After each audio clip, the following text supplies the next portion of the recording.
Good evening, ladies and gentlemen.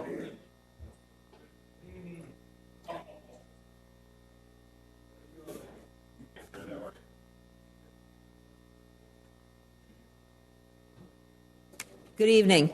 My name is Margot Rieg. I am with the Los Angeles County League of Women Voters and was invited by the East San Gabriel Valley League of Women Voters to be the moderator for this evening's candidate forum for West Covina City Council.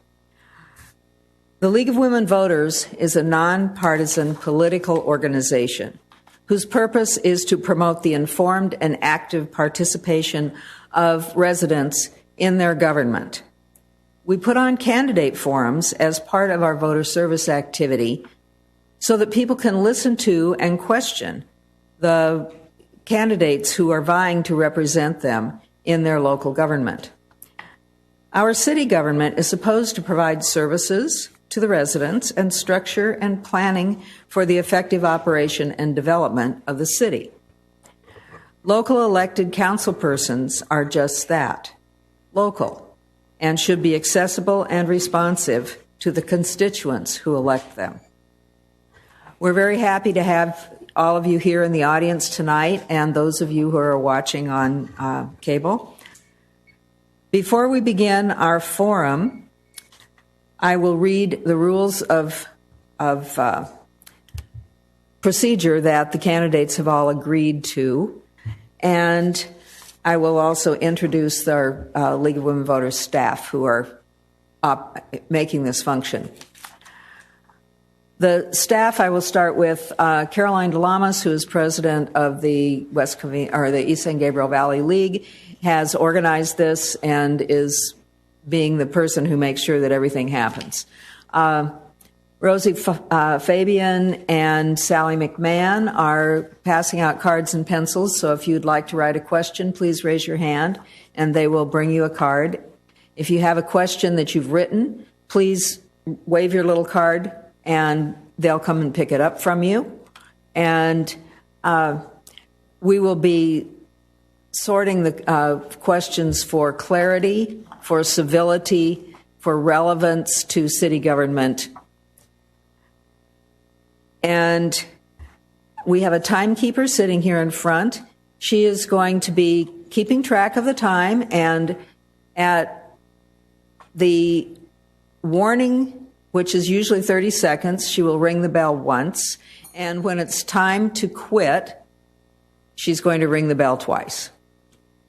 So everyone should be able to hear that. If you don't stop, I'll ring it a lot. Yeah. Exactly. Thank you, members of the League, for being here to make this forum function as well as possible. These are the rules that the candidates have agreed to. They have drawn for order of speaking, and we will reverse that order for closing statements. Each candidate will be able to give a 1-minute opening statement, and the timekeeper will give that candidate a 30-second warning. After all the candidates have concluded their opening statements, written questions will be used to ask questions of the candidates, and we will vary the order of who starts first and who ends. And I may go down the aisle this way for a while, and then I may turn around and come back the aisle this way. So I try to shake it up a little bit. At the end, the candidates will have 2 minutes for a closing statement. We'll be allowing about 45 minutes for this question and answer period, and the candidates have a place outside the room where they can put their literature and so forth, but literature and T-shirts and hats and that kind of stuff should not be displayed within this room. Okay, so the very first thing we have going on is an opportunity for the 3 candidates who are running to represent you as the treasurer of your city will be given 1 minute to make a statement about why they're running and how they hope to serve you as treasurer of the city of West Covina. And the person who ended up with the unlucky number of 1 is Sue Alguino. And would you come up to the mic, and she'll be sort of addressing the audience and sort of addressing the camera. Welcome, Sue. Thank you. Thank you to the East San Gabriel Valley League of Women Voters for facilitating this forum for us. My husband and myself are lifelong residents of West Covina. We purchased our home and raised 3 daughters, all graduates from West Covina High School. I'm committed to our city and its residents. This position comes with 0 financial decision-making, but absolutely it comes with a huge responsibility to the residents. As your treasurer, I will be transparent, accessible, and willing to fight for the answers. I will work with staff in a professional, cohesive manner, ensuring the open dialogue. It's simple. You cannot spend more than you bring in. Our tax dollars should be used responsibly, not thrown away for expensive, possibly unrealistic projects. Measure H and HH monies need to be audited. Contracts and services must be reviewed. I will promise to work hard. I will hit the ground running, learning, and making mistakes, I'm sure. I will serve you, the taxpayers, my fellow West Covina residents, and I thank you, and I would be honored to receive your vote November 8th. Thank you.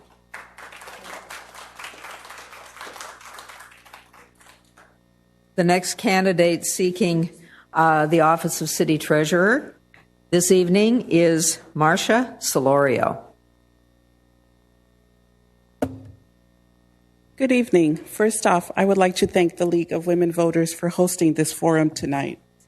My name is Marcia Solorio, and I am a candidate for treasurer for the beautiful city of West Covina.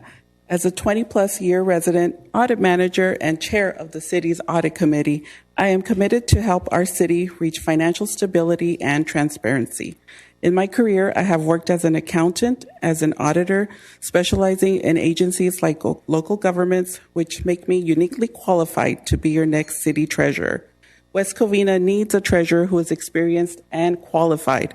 As your next city treasurer, I will bring my audit experience, knowledge of our current city finances, and get the job done attitude to work. Let's get our city on track to reach financial prosperity. Vote Marcia Solorio for West Covina City Treasurer on November 8th. Thank you for your time.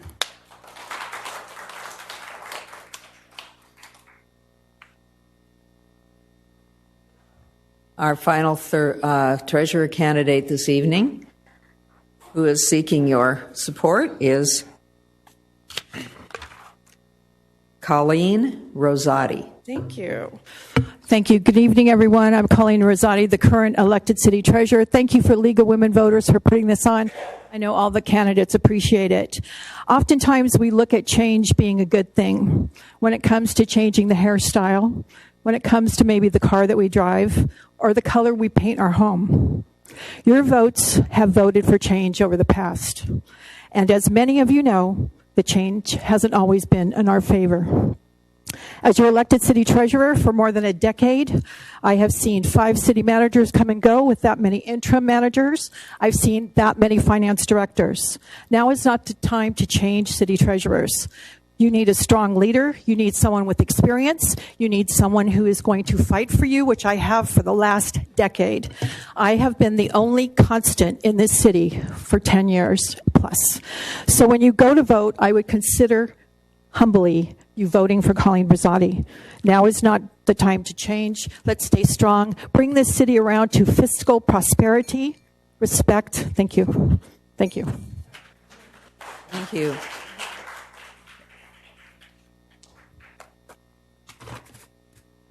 Next, we will be hearing from the 3 candidates who are seeking to represent the people who live in District 4 in West Covina. And those 3 people are Yara Wolf, who will be candidate number 1, Daniel Luna, who will be candidate number 2, and Oli Cantos, who will be candidate number 3.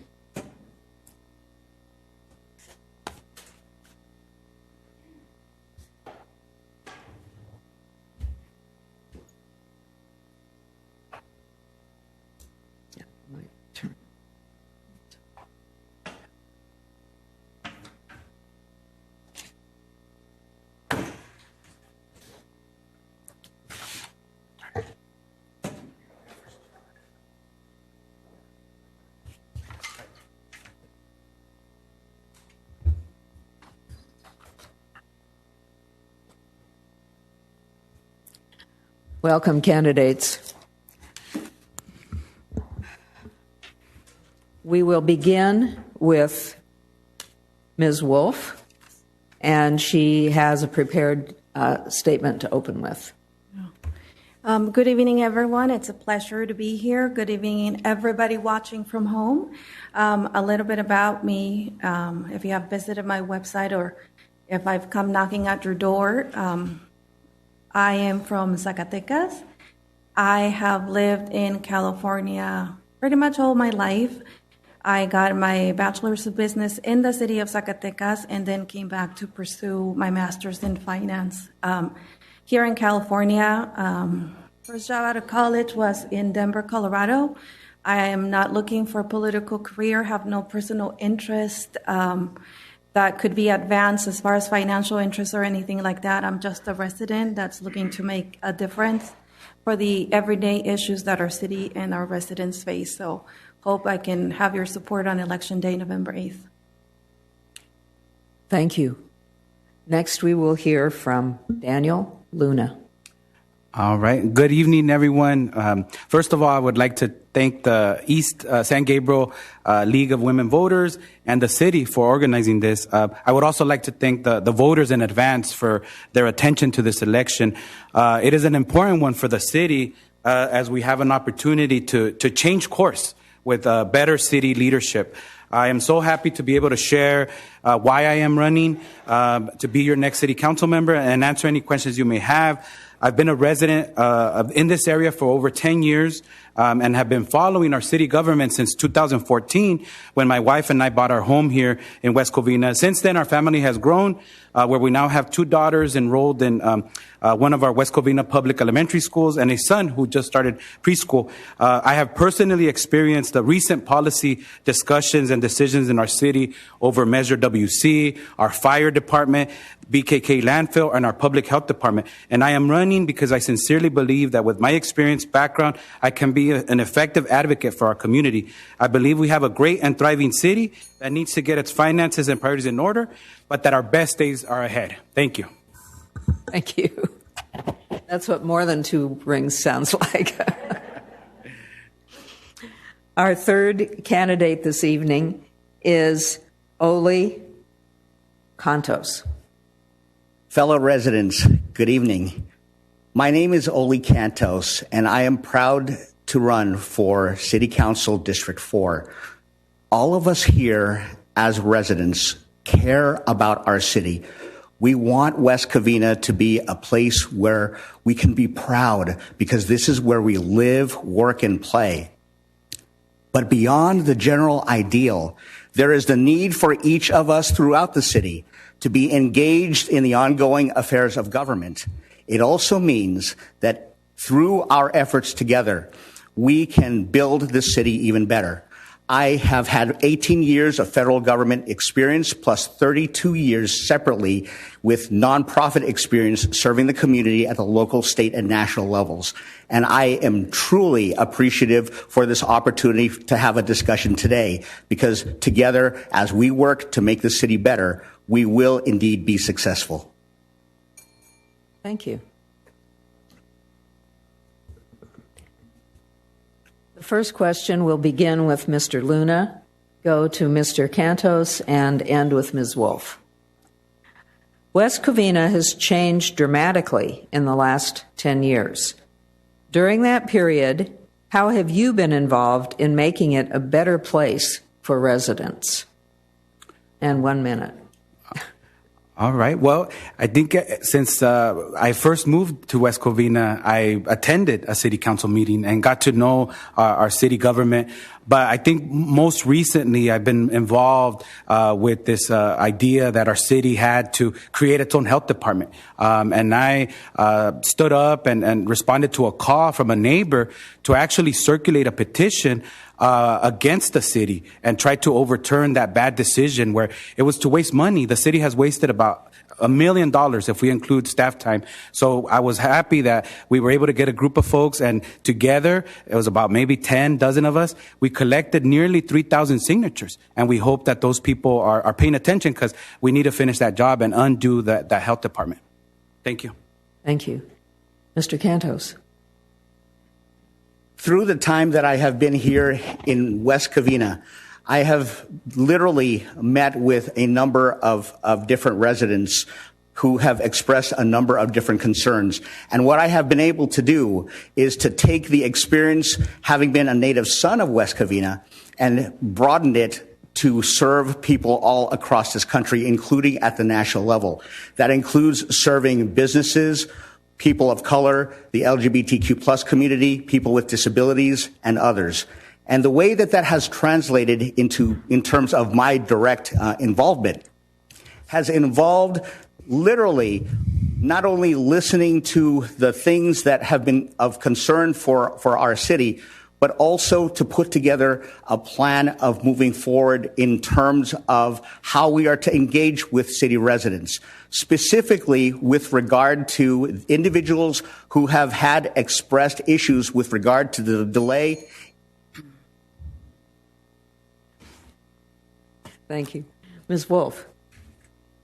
As it's been highlighted by some of the attendants tonight here, my husband and I have only been in the city for just under 3 years, but it didn't need to take me 10, 15, 20 years to become involved and to raise some of the issues that are dear and near to my heart as a mother of 2 young children and the daughter of elderly sick parents. I am a person of action, and I like to call people to action. As a matter of fact, when we were in escrow in my house, there was a utility post that was leaning. And again, we were barely in escrow, and I right away called. My husband said, "Are you crazy? Why are you calling? We haven't even closed the purchase." I said, "Well, if it's going to affect us, it's going to affect the next person. So I don't need to wait. I don't need to do it just for my own benefit." That's kind of how this started, because, again, I never had an interest or thought I would have an interest in politics. But I was reaching, sorry, that's 2 bells. It's so confusing. Thank you.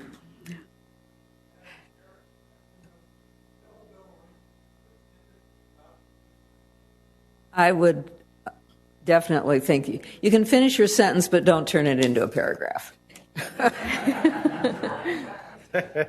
Thank you. So just a little bit to complete your thought. Okay. This topic has already been brought up, and I think it's time that we could allow you candidates to discuss it a little bit more.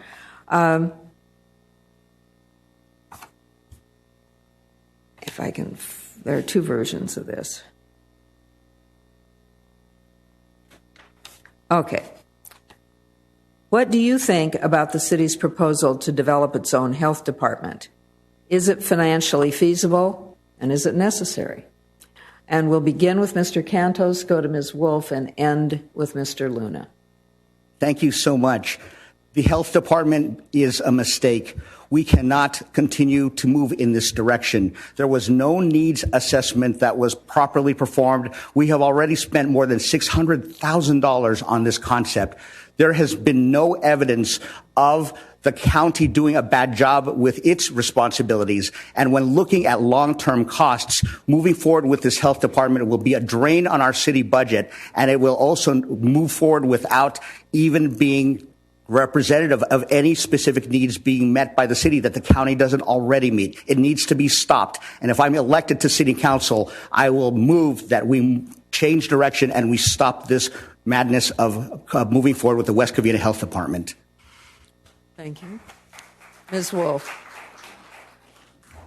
Again, having been here for a while, like I said, I didn't need to be here a number of years to learn about the issues that affect the city. I am within a 1-mile radius of, got my issues confused, about the health department. I'm not privy to the financial information of exactly how much is spent or how much we have to spend. I do know that the city is in financial difficulty, but it's also dangerous for anybody that is running for office to oppose an issue without having all the facts. And I believe that first I would need to look at all the facts.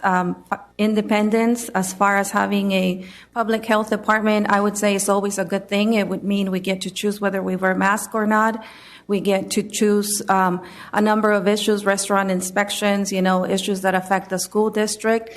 So as a concept, it's a great idea. Is it a great idea now? Well, I'd have to look at the numbers and make a decision then, and not just oppose it on the principle.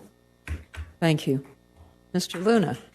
I recall the day that there was a vote on the health department in this room, and speaker after speaker spoke up against that idea. A lot of people, at least 30 folks, and there was maybe, I think Mr. Wu invited 3 business folks to come in and argue for it, but the community spoke up and was clearly opposed to it. But the city and the current city majority moved ahead and did it, which is part of some of the decisions that they've been making, which is just not ignore what the community is saying and not carefully analyze or explain things. So I do think that is something that we need to make sure is undone.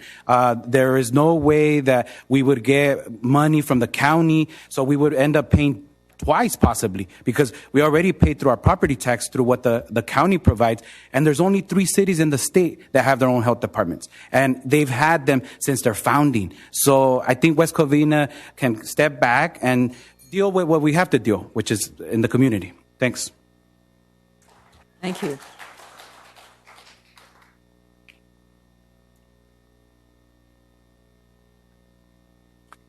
This question will begin with Ms. Wolf, go to Mr. Luna, and end with Mr. Cantos.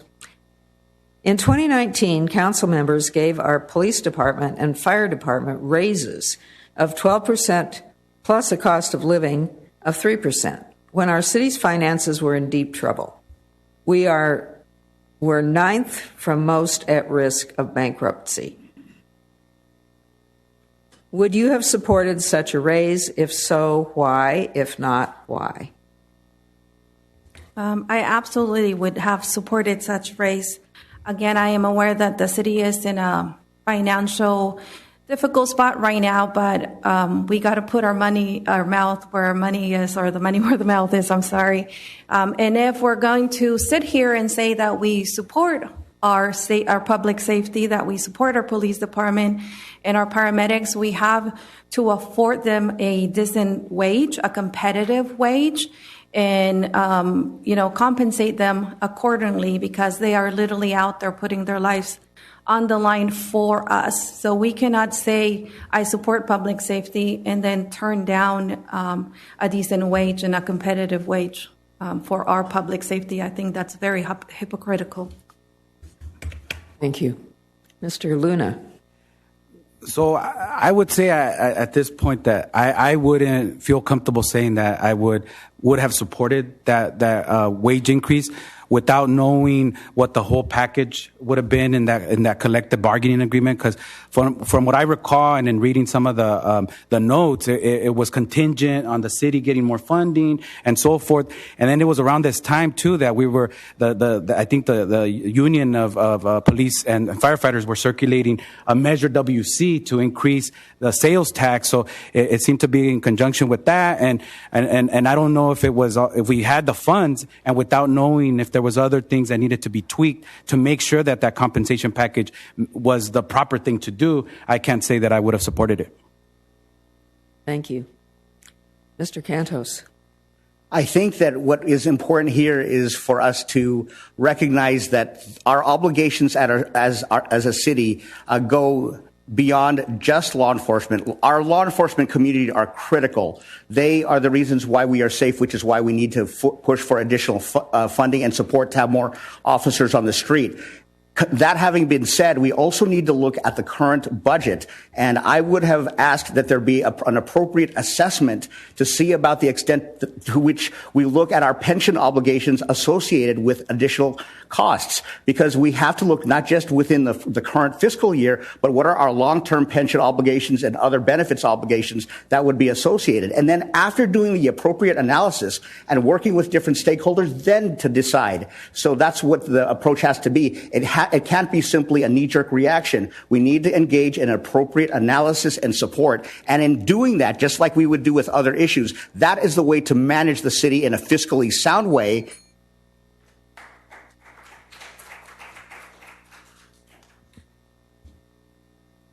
Thank you. There seem to be a number of financial issues brought up by the audience. This person says, city financial statement, the changes in the net position, show a deficit of almost $50 million in 4 years. Our finance director projected another $20 million in the next 4 years, for a total of almost $70 million. How would you plan to close this gap? And we will begin with Mr. Luna, go to Mr. Cantos, and end with Ms. Wolf. So I think we would begin by carefully assessing whether there could be any type of cost savings in terms of the programs that we do have. Currently, the city budget, I think, is primarily 80% is for our public safety, and that's something that is very important. But there's also a lot of liabilities with our pensions, and there are things that the state has done, for example, where employees and have contributed more for that pension liability. But I think it's something that the state or the city is obligated to maintain. So it would be part of figuring out how to bring down those costs by possibly establishing another pool of money that's invested and not touched in the long haul to be able to afford those liabilities, which is what the state of California did with state workers in 2013, and that money sitting there building to eventually pay down those liabilities for the pension, which are part of what's causing the deficit. Thank you. Mr. Cantos. We did not get to this position overnight. It took a series of decisions that resulted in fiscal mismanagement, which is why actually we're the 12th worst managed city budget in the state, which is not something to be proud of. And so what we need to do here is to look at two things. One, we need to look at new possibilities for revenue generation. That includes making sure that this city is friendly to business so that more jobs are created here and more taxes are paid here from city revenue, which then will create more of a ripple effect. The other thing is for us to look at, every time we look at our spending, we need to look at the long-term costs beyond any specific fiscal year so that we can look at the extent to which something is affordable. And if we cannot afford something, then we should not go into deficit spending or continue. And by the way, we should not sell surplus property in order to engage in budgetary practices that would result in our losing city inventory without necessarily a plan. Thank you. Ms. Wolf. One way to look at the finances is pretty much household finances. When you can't go out there and make more money, you first have to start looking at how to save money. How do we do that as a city? There might be an opportunity to review contracts that, former council members and mayors might have mistakenly signed with deals and financials that do not make sense. Again, I'm not privy to information like that because I am not currently in the council. We have to look at areas of opportunity. There's a lot that's said about police officers and firefighters over time, so we need to look at the reasons why that's happening. How do we cut back? We need to maybe revisit the procurement process to make sure that if and when we're signing contracts, we are ensuring that we get both a short-term and a long-term benefit from these contracts. Thank you.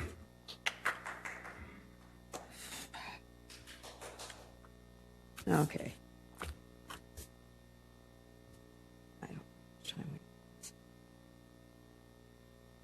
This question is changing the topic, but it ultimately ends up dealing with money. Doesn't it? How should the city handle the homelessness situation? Would you support tiny homes or other initiatives to house the homeless? And we'll begin with Mr. Cantos. go to Ms. Wolf and end with Mr. Luna.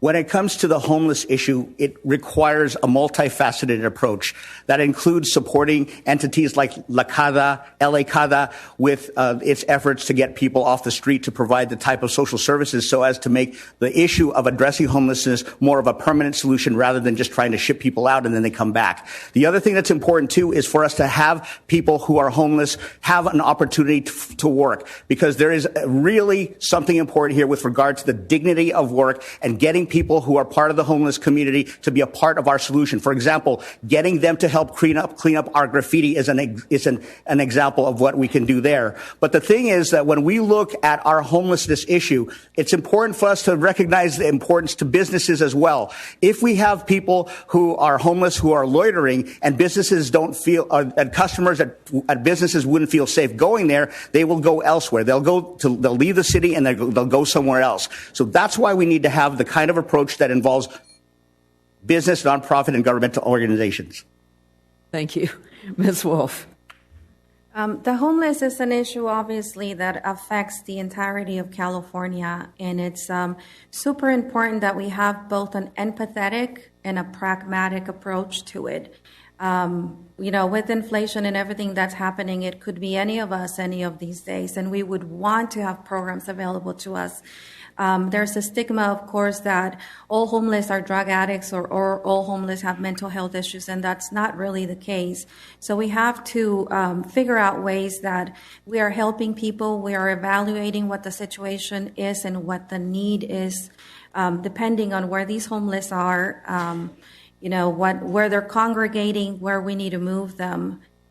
It's an issue that requires a lot of thoughtfulness and definitely also an analysis of our financial position so that we can use those resources that are available and figure out how to have more resources from the federal government to address the issue. Thank you. Mr. Luna? Yes, thank you. So, yes, this is a very important issue that we have to have a good approach to here in West Covina. There recently has been some developments. With the tiny homes in Baldwin Park, with Governor Newsom just signing the care court legislation that allows for folks to be that are homeless but have serious substance abuse or mental wellness issues to actually be committed by a court so they could be treated for up to 2 years.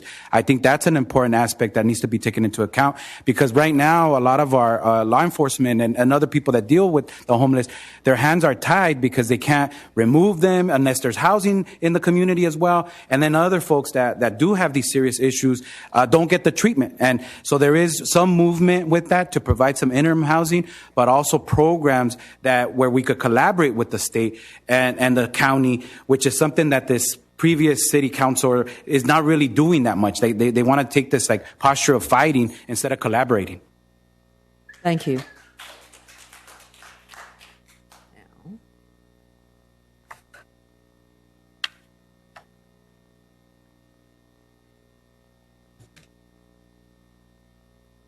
Okay, this person, it says, code enforcement is very expensive. How has code enforcement improved the city of West Covina so far? And for this, we'll begin with Mr. Cantos and move to Luna and end with Ms. Wolf. Code enforcement is actually very, very critical. And the thing that we have to keep in mind here is if we enforce our existing codes, it actually improves the quality of life for our city. Let's say there is overgrown vegetation. If there are things that have fallen into disrepair, we need to really address those head on, and we need to be tough with enforcing codes in that way. As far as it being an expense to the city, it actually is really critically important, because then when everything is further improved, it actually means that the city is a more beautiful place to live. It's safer, and it also results in people recognizing that we are serious about ensuring that our existing ordinances are enforced. If there is a situation where there are people who cannot afford, different situations where there is a fine or there's something, that's where we have to bring the community in to help those individuals. And that's why it was actually talked about at the last city council meeting just a few days ago. So we need to have a balanced approach, but we also need to send a message to the city that code enforcement is part of the way that we uphold and defend our practices here to make the city better. Thank you. Mr. Luna. Yes. One thing that I do want to do, if I am honored to be a city council member, would be to listen. And one thing that I've heard recently more and more is that there are problems with code enforcement. That it does seem like in some areas they may be a little too aggressive and so forth. It's a private company that's doing that code enforcement, TransTech, the same company that was doing the health department. So I'm not sure what's going on there, but at the same time, I mean, I have seen some positive code enforcement, like where people that have palm trees that need to be trimmed and so forth. So there is a need for that. But I am hearing from folks that they do have problems with the code enforcement. So that's something that needs to be explored further, I would say. Thank you. Ms. Wolf. I was recently a lucky recipient of a code enforcement letter, and because the piece of furniture was right in between the property line of my neighbor and myself, we had a nice discussion about how we should all have a love-hate relationship with code enforcement. I don't want to see furniture out on the curb often. I don't want to see unkept yards. The letter, it's not a fine. It gives you a deadline. It gives you a chance to, fix the violation. So it's what I would call a necessary evil.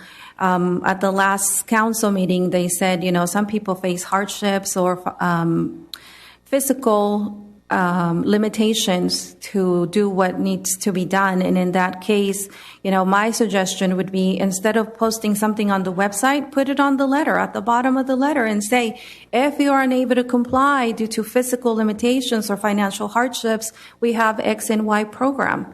So. Thank you.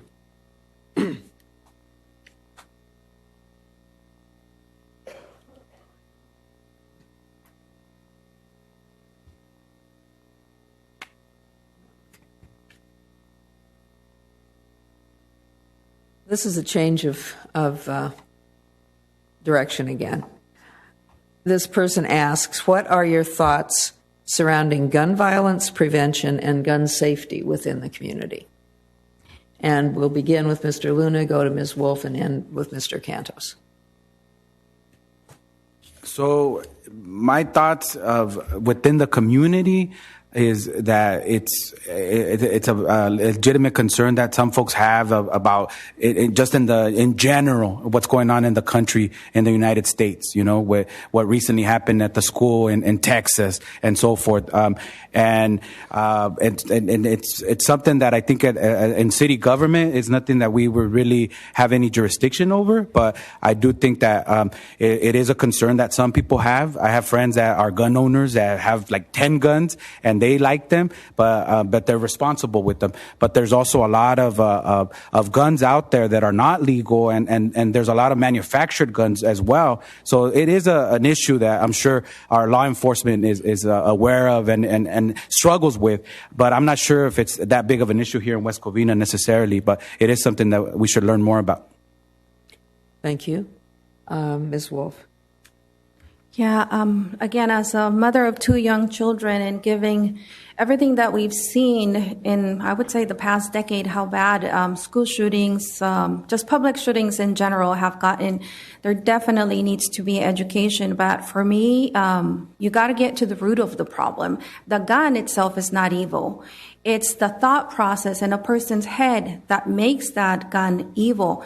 And that stems from the lack of nurturing of our children, from the lack of programs available for mental health. That's the real issue here. That's the education that we have to tackle, and that's what our focus should be. So that if I'm a resident who wants to have a gun in my house, I want to have it, and I'm educated, I don't have mental issues, I don't have depression, I don't have anger issues. There's a lot of bullies in the school and kids that are outcasts that unfortunately are the ones that are more likely to come back with a gun if that's not addressed. Thank you. Mr. Cantos. I'd like to be clear on this. I support the rights of law-abiding citizens to carry guns and to keep guns in their homes if they so choose. The criminals are the ones who violate the law anyway by obtaining weapons of any means. And whenever individuals want to protect themselves and they exercise appropriate education and safety and making sure that their families are safe, then we need to do that. And we need to make sure to understand that it isn't that guns that kill people, it's people who kill people.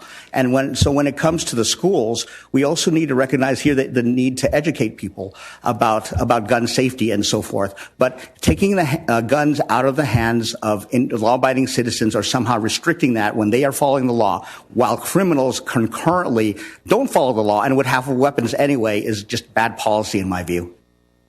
Thank you.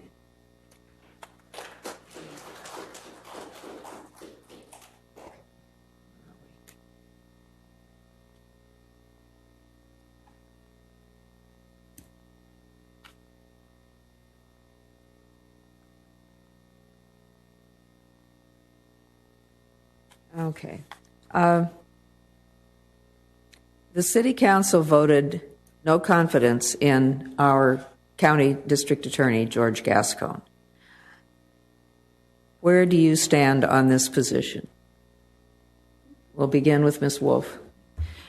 It's no secret that crime rates are on the rise due to Gascon's policy. I think that a soft on crime approach is not the best solution for us. Crimes need consequences. And when you quickly release a criminal onto the streets, we have seen what that does. They are more likely to be repeat offenders, and there needs to be harsh consequences. Thank you. Mr. Cantos? I supported the recall effort for George Gascon. His policies of being real lax in terms of enforcing the law that are already on the books with regard to criminals who violate the rest of our rights is absolutely inexcusable. I myself am a former crime victim. A person who was homeless tried to take a wallet out of my pocket and tried to stay silent. But it was because of law enforcement and the way that they have operated that the person was caught. But the fact is here that when it comes to George Gascon, we need to do everything we can to continue to oppose those practices. Well, the law is the law, and if people see fit to violate our rights as law-abiding citizens, then they should be put in jail and they should stay there to fulfill their sentences. And I do not believe that people being put in prison is warehousing. Mr. Luna. So for my job, I get to go to prisons and go behind the wire and see the buses that come from LA County, and the flow of inmates has not stopped. And I think this issue has been politicized. I think it's been made a partisan issue. Democrats are for law enforcement and for criminals being prosecuted. And so I did not support the recall of Gascon. He had been just elected in 2020, and it's another Republican ploy to try to recall him, waste money when he's up for re-election. We could decide if any of his policies worked or not. And in particular, and I'm not supportive of all his policies, but one that I am strongly in support of is to treat our youth differently. Not to say that a 16-year-old, a 17-year-old that gets caught up with the criminal justice system, that they're not redeemable. They are. And many times, instead of prosecuting them, if you put them down a program that allows them to then find a job instead of being stigmatized, yes, I'm supportive of that.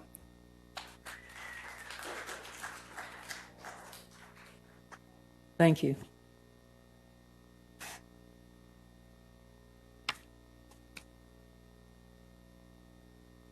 I had a question here which I have sort of misplaced. And this may address it.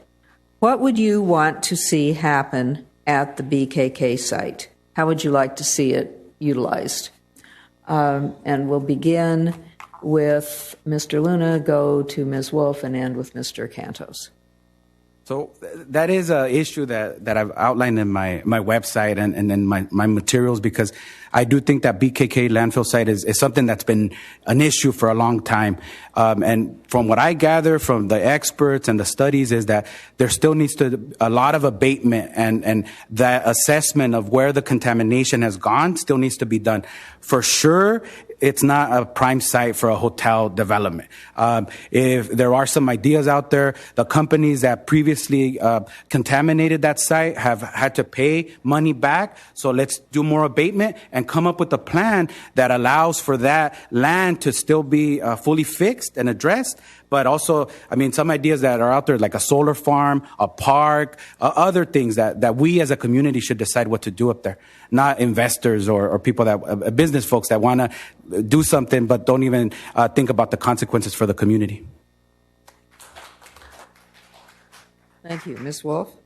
Again, we have to be very careful of rejecting ideas merely on the principle that X or Y person thought about it. Anything that happens in BKK, due to the nature of the levels of toxicity and the history of what happened there, has to be thoroughly approved and reviewed by the state, not just the city. And we cannot sit here and say that we're going to bring in revenue and at the same time condemn any project just because. We have to be realistic. I want a park. I would love trails. I would love horses. I would love an open space, but that would mean the city is maintaining that space. The city is spending money. We need to bring something that is going to bring us revenue, but we need to do it responsibly. Thank you. From the very beginning of my campaign, I advocated that we do a solar farm, as was suggested in a report from 2019 as submitted by the City Council. It actually results in revenue to the city. It's clean energy, and also it has low environmental impact because the solar panels just remain on the surface level. And I actually also agree with Mr. Luna with regard to a hotel. That is a waste. We cannot put a hotel there because the fact is that the BKK site is regulated by a total of not one, but two, but 8 agencies that have already seen that there are a number of environmental concerns. So if we were to engage in moving forward with accepting the proposed plan of having a solar farm, it would be great for the city. It would generate revenue that could then be used for services. And at the same time, we would be reversing our history of being the biggest dump in California to actually being a wonderful producer of clean energy. Thank you.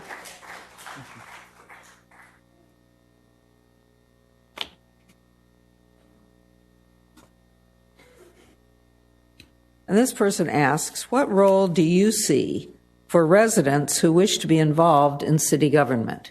How would they go about doing that? And we'll begin with Mr. Cantos, go to Mr. Luna, and end with Ms. Wolf.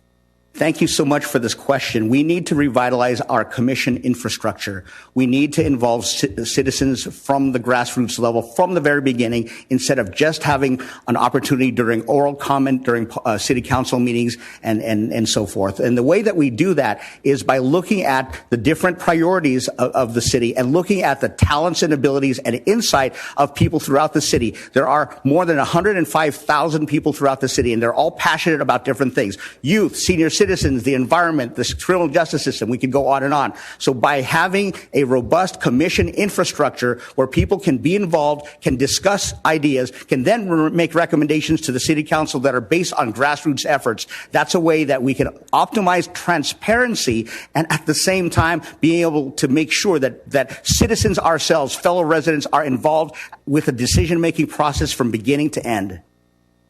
Thank you. But yes, public participation is essential. One thing that I've really appreciated and enjoyed is in knocking at people's homes and canvassing. And when we were circulating the petition, talk to hundreds and hundreds of residents, see how diverse and engaged our community is, at least in wanting to talk to each other. But many people don't come to city council meetings and don't follow what the city is doing. So we need to figure out a way to engage more folks and also really have an effective commission system where the public participates, because that seems to have kind of gone array the last few years. So just more involvement, opening up the doors of these chambers to people, but also going out into the community and talking to as many people as possible. So I think that is something that I would embrace. Thank you. Ms. Wolf? Yeah, piggybacking a little bit on Mr. Luna's statement, as we go through the community and knock on people's doors, the one thing that I tell them is, I want you to hold me accountable. I'm knocking on your door and I'm saying, this is what I stand for. This is what I'm going to do. We have council meetings. I want you to go show up to the council meeting. And if I'm not following through with the things that I'm telling you now, go up there and say, Mrs. Wolf, you came knocking on my door and you said you would do this and you said you would do that. And you said you stood for this and now you're doing the complete opposite. So it starts little by little, coming to the meetings, but it doesn't have to be a big change. We don't all have the personality or the talents or the courage to be doing this, because it takes a lot of courage, believe me. But we can all make a difference. And I tell them sometimes something as simple as saying good morning to your neighbor so that you know what kind of person they are. Something as taking out their trash can, bringing it in when they're on vacation. It's the little things that build a community and make the city better. Thank you.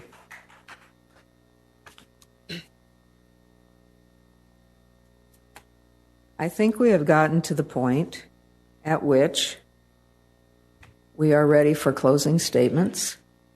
And as I said earlier, the closing statements will be 1 minute and will be in reverse order of the opening statements. So we will begin with our closing statement with Mr. Cantos. They get 2 minutes? 2 minutes and 1 minute more. Okay. Sorry about that. I appreciate having had the opportunity to discuss a number of issues today. And through the hundreds of people that I have met in going throughout our district, the thing that I have seen very significantly is significant apathy. There are people who have felt disillusioned about the ways that things have gone in this city, and they wonder about the extent to which they can actually make a difference. But that's why I have chosen to run for city council. I bring to the table my experience as a federal government official, having worked at leadership levels at the United States Department of Justice, the United States Department of Education, and at the White House. I'm also a grassroots leader who has been active for the past 32 years, working with multiple constituencies.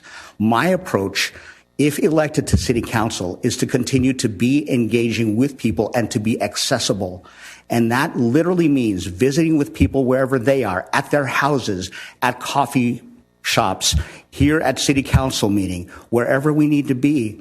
But in order to do that, we need to move forward with building trust again. There was once a time where there was more engagement with our city, but the way for us to do that in moving forward is to leverage an approach that brings people together through these engagement practices, things that I have done for a number of years. And if elected to serve on this city council, I promise you that I will dedicate my heart, soul, and energy to following through on the things that are asked of me. And I also promise you that I will engage with the citizenry in making sure to hear views and making sure to act upon them and not just give speeches, but actually to follow through on individual requests so that way we can make people feel like they can trust city government again. Please vote for me, Oli Cantos, for city council, www.olicantos.com. Thank you.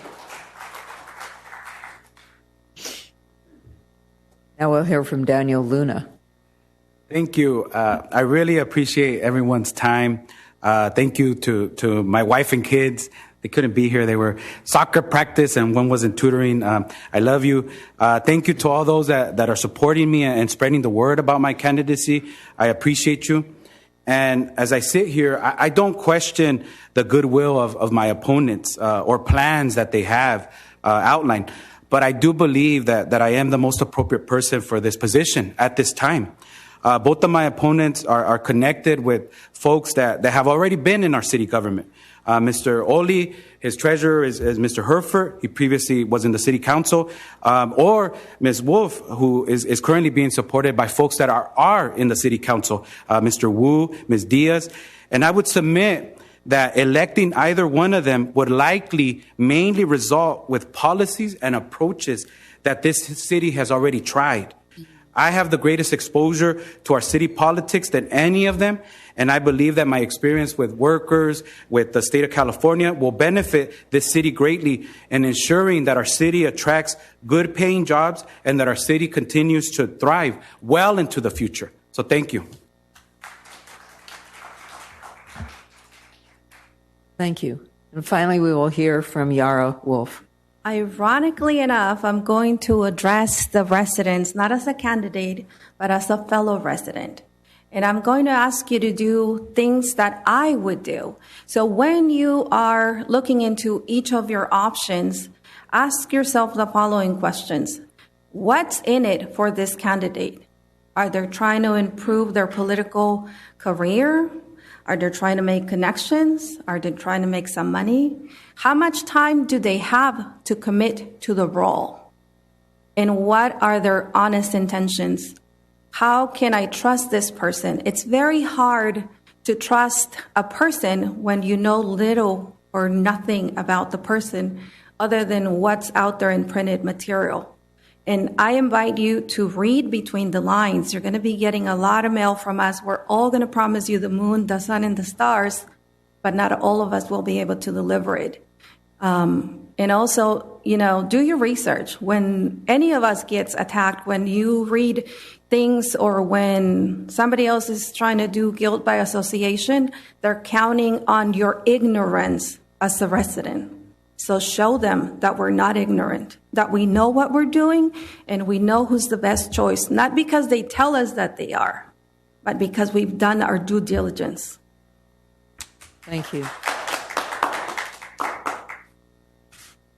As a member of the League of Women Voters and in representing the League of Women Voters of East San Gabriel Valley, I'd like to thank all three of you for being here, for sticking your necks out and offering your services to the city of West Covina, because it's a lot of work and it's a lot of effort and you don't always get compliments all the time. So I understand that this is a big step, and I wish you all well, and thank you very much for being here to share your ideas. Thank you. Thank you. Thank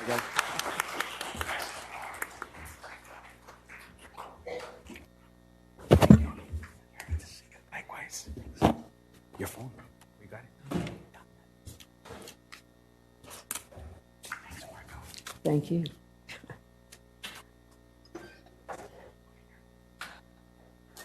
I think we'll take a couple minutes break while we reorganize for the District 5 forum.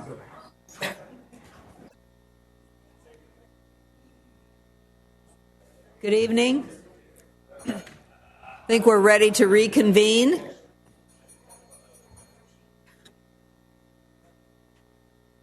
Thank you for the bell.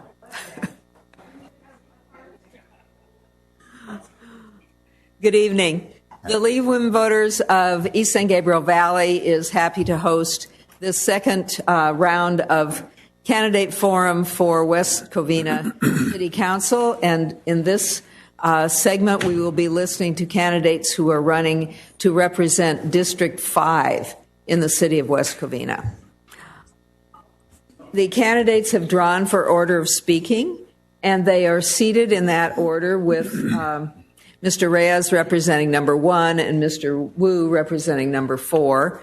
So we will begin by hearing from the candidates, working our way toward me, and then at the conclusion of the question and answer period, when they give their closing statements, we will have closing statements in reverse order. So Mr. Wu will begin the closing statements, and Mr. Reyes will conclude the final statements.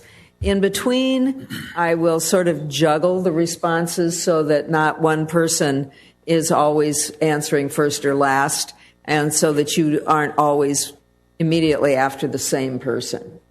So it varies your opportunity to organize your thoughts. As I said, this is Council District 5. And the candidates will have 1 minute for opening statements, Then we will have our question and answer period, and if anyone in the audience would like to submit a question, our ushers are still here, and you can submit a question again. The closing statements will be 2 minutes. So we will welcome Mr. Richard Reyes as the first candidate with an opening statement for Council District Seat 5. Good evening. My name is Richard Reyes. West Covina has been my home for the past 14 years. All my children have attended West Covina schools. It has been a passion of mine to figure out how I can best service my community.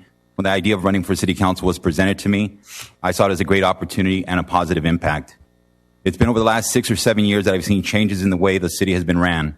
I feel it is my civic duty to be here and attempt to represent not only District 5, but all of West Covina. As a citizen, I am sick and tired of how the city is ran. It is important to me that my family grows up in a community that I'm proud to call home. Our city's financial situation is a major problem. I am a small business owner here in town that is solvent. As a successful local business owner, I have been an entrepreneur for over 14 years. The real estate meltdown in 2008 laid the groundwork for it all. Being financially responsible helped me weather the storm as a result of budgeting responsibly and cutting expenditures where I didn't see a return on my investment. We didn't close the doors. In the same way, I'm confident that I can take care of our neighbors' concerns. The discussion tonight is something I look forward to, and I'm all in for this city and this community. Thank you.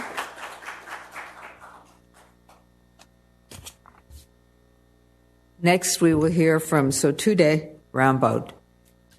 Thank you so much. My name is Rambaud Sotude. First of all, I'd like to sincerely appreciate the league for the opportunity and thank everyone that's watching us on the internet for being here and giving us this opportunity. I believe I have the skill and knowledge necessary to revive our great city to a level that is never seen in many years. I'm an engineer with over 30 years of experience in the public sector, among many other skills.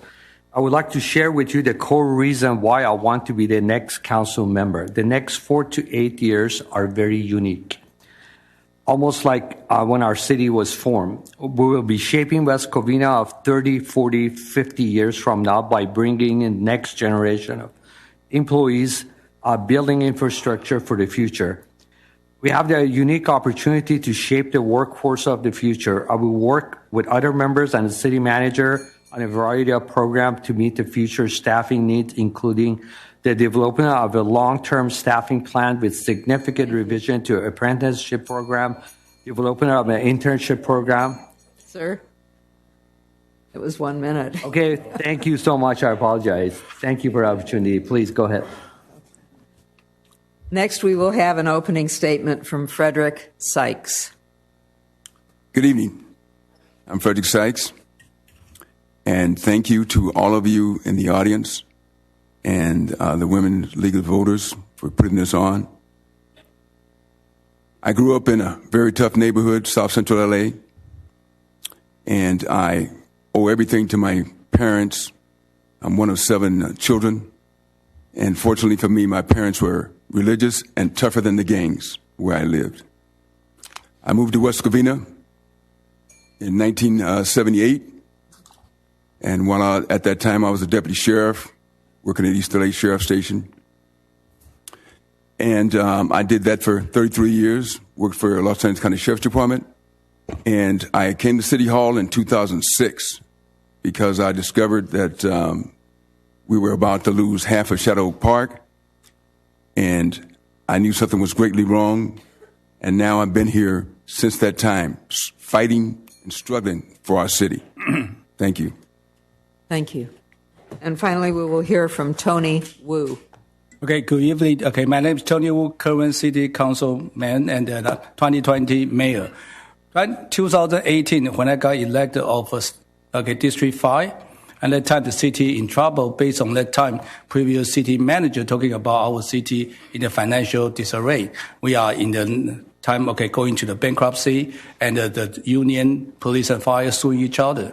And when I got elected, and before I got elected, when I canvassing, I told people, when you elect me on the District 5, I'm going to promise you to fix the problem. Currently, our financial status is very healthy, currently $25 million in the bank, okay, and we are running surplus. And the union situation, police and fire, right now, we have a full size of police and fire. We hired 10. We have 100 police officers right now.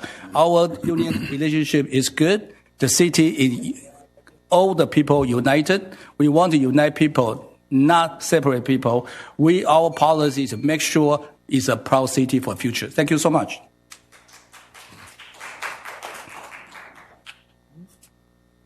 Thank you. We have a number of questions that have to do with the financial security of the city, and we will begin these questions. The first one will begin with Mr. Sotude, and we will work our way to Mr. Wu and end with Mr. Reyes. This person says, considering that our city has $50 million in deficits per city financial statements in the last 4 years, please explain how the city can grant 15% pay raises and spend money on a health department, sportsplex, and festivals, which cost millions. Thank you so much for that question. That's the question that I have myself. It's totally beyond me, to be honest. I'm a public servant myself. I understand how the budgetary process works and public retirement system and OPEB. It's beyond me how the city approved this budget in this fashion. And the way I would approach by trying to fixing it is essentially trying to generate more revenue, create a task force to look at funding from the federal government, perhaps look at grants, any avenue that I can see at my disposal, try to raise the city revenue, try to offset this, and overall, not to let this happen in the future. This is not acceptable. This is not something that I agree with. Thank you. Thank you. Mr. Sykes. Yes, self-interest. Self-interest is the root cause of our problem. This has been going on for decades. Giving, funding is done through converting our tax dollars to personal gain and political activity. A lot of these things are done without actuarial studies. Simple, basic questions need to be asked and answered before you start throwing money around, especially when you're facing bankruptcy. You should be asking, can we afford this? Where's the money coming from? What's the impact on the residents? Are we jeopardizing our welfare, health, and safety? We've been doing it for too long. That's why I'm here. We need to stop. Thank you. Mr. Wu. Okay, really quick. Currently, our city is running the budget surplus, not bankruptcy. Right now, we have $25 million cash in the bank. Public record, you can check. But all this so-called health department or sportsplex, that is what we are running like a business. Okay, for health department, we can bring $20 million. Go directly to our resident. Right now, we have to go through county. County basically give us nothing. But the health department basically give us the direct of a benefit. And this $20 million is 50% from the federal government, 25% from the state, another 25% from the service render. And let it all come to our West Covina. And the benefit go to our resident. Can you guarantee this virus won't come back to us? We need to local control. Make sure all our residents, our children is safe. This is so important. Otherwise, we will continue to go through what county before that shut down the city, shut down the business, and then we continue to suffer. We need to take this aggressive act to basically do what the best for us, what bring resource, bring revenue to our city. Thank you. Thank you.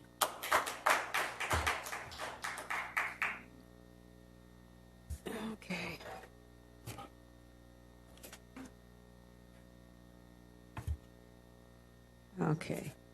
This Thank you. Can I answer that? the retiree debt. I didn't get to answer that question. Mr. Reyes. Mr. Reyes, I'm sorry. That's okay. We can pass.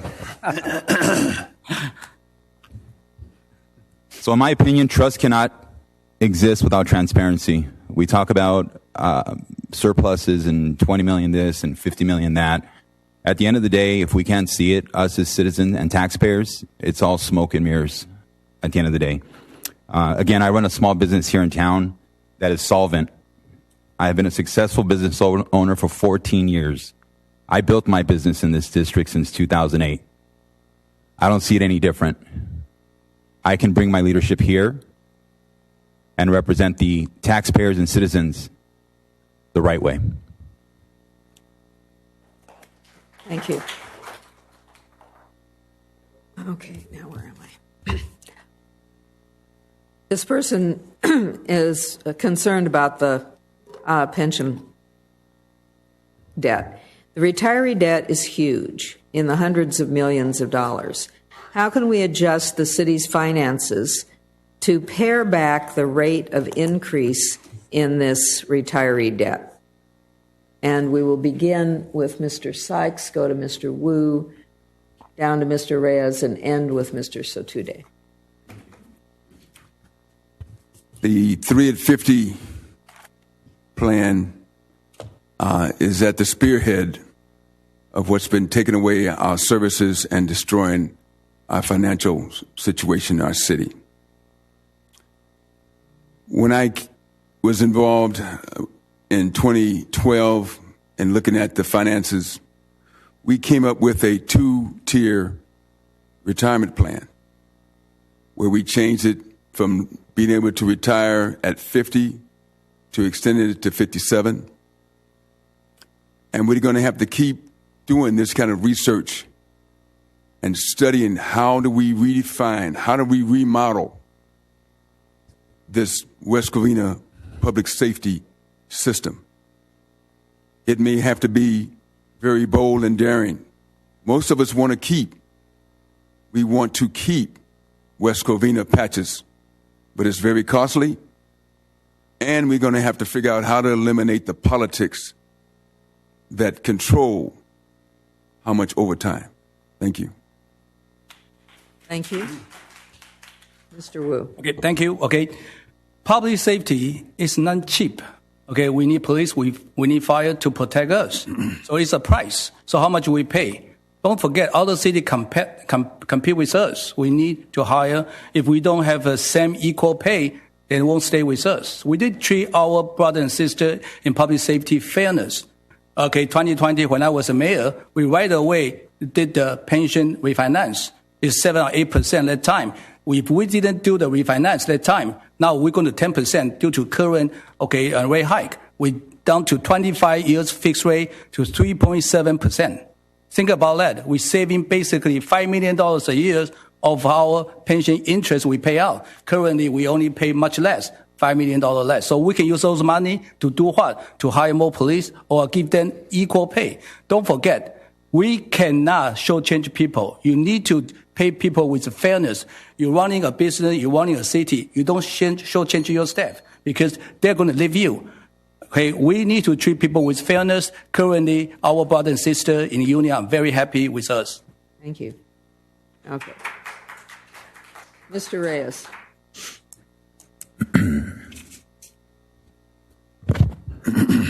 These contract agreements were negotiated before I took office. As soon as I step into the office, this is one of the issues I intend to address. Why? Because it's not the first time I hear it. Someone raised this question as I was door knocking in District 5 a couple of days ago. I promised them I would investigate this as soon as I entered office.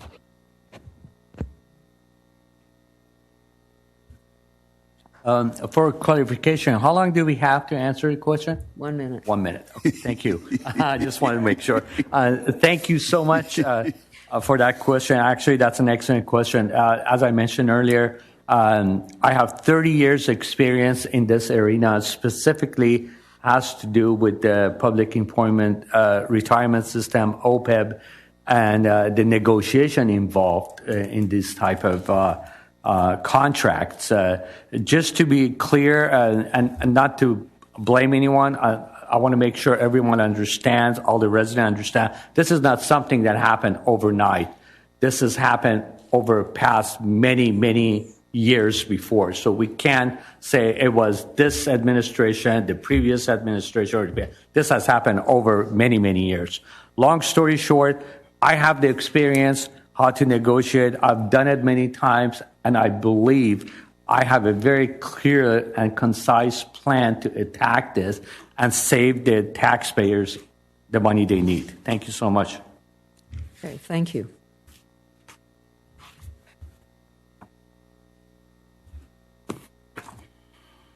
Okay. This person says, West Covina has changed dramatically in the last 10 years. During that period, how have you been involved in making it a better place for residents? And we'll begin with Mr. Wu, go to Mr. Reyes, and work our way back to Mr. Sykes. Okay, thank you so much. Okay, and 10 years, I think basically 20 years we kind of went to the down spiral to the city situation. I think the finance is one of the issue, and a lawsuit is another issue, and people separate to each other. So since 2015, when I get elected, the first thing I want to do, what I want to do is bring people together. We need to unite it together.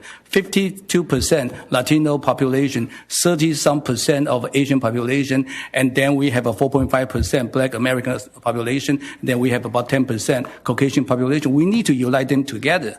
We need to have them with a program, with a lot of entertainment. We need to have a sense of community. I think that is what this is about. But first thing you want to do is you want to fix the finance. With no money, basically you have no honey. So what you want to do is with the money you have, then you need to do is public safety. You want to have a public safety, and next to public safety is what you want to do. You want the beautification of the city. What currently what I'm trying to do is beautify the city, make sure our city is a proud city, that you are proud to live in our city. Thank you. Mr. Reyes. I've been a member of the local Rotary Club for about 8 years. I was dressed as Santa Claus and had over 800 children sitting on my lap, so I think that's enough. That's enough to say I was a pretty great participant as a citizen here in the local community. But all jokes aside, knocking doors, I speak to people here in District 5. On the south side, more importantly, many of these residents feel neglected. And even though they were promised representation, if you go on the other side of town, you'll see my signs in yards. I mean, people are asking for representation. I'm not in agreement with the district divide. When we talk about bringing people together, when you split districts or cities into 5, I don't believe you're bringing people together. I think you're fracturing the system.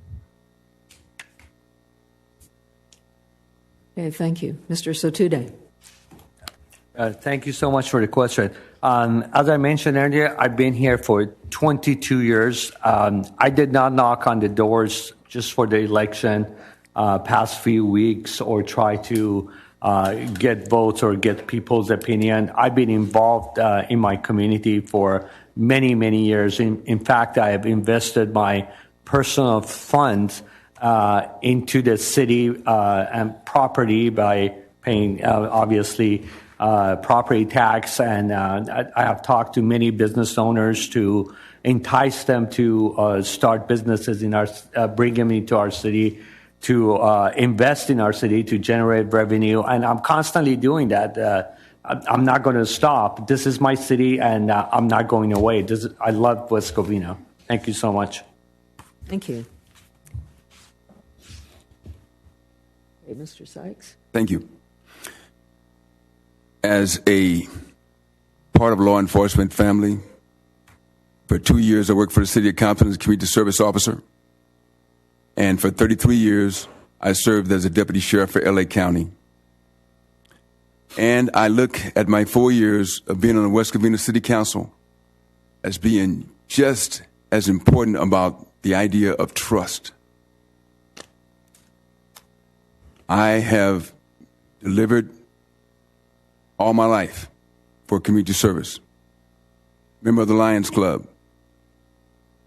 And when I was on the council, one church alone We had tons of all of our community service groups, and one church alone brought 100 people to support the idea of being involved in cleaning up West Covina.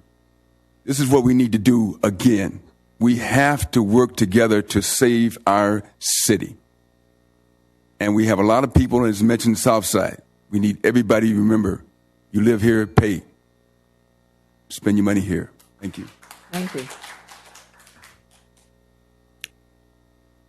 This next question asks, what do you think about the city's proposal to develop its own health department? Is this financially feasible? And what advantages would it have for the city?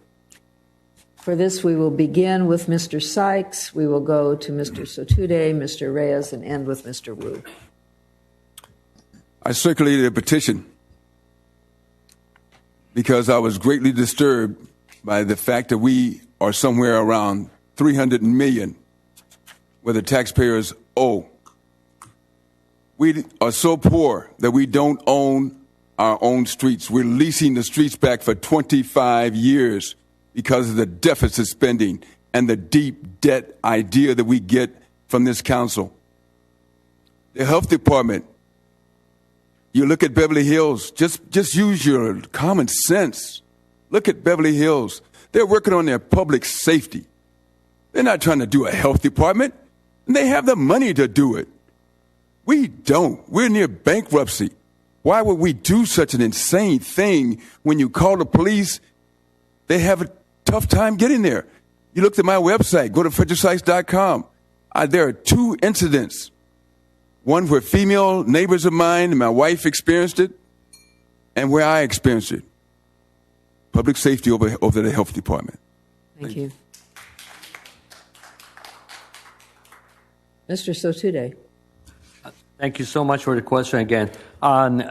This proposal was something that is, again, beyond me. I don't know how this city came about. One thing I truly believe in is not passing on the debt to my kids. If we don't have the money to fund a project or something, I would not want to pass this on to my kids. And this is something I'm not for unless I see a detrimental need for it.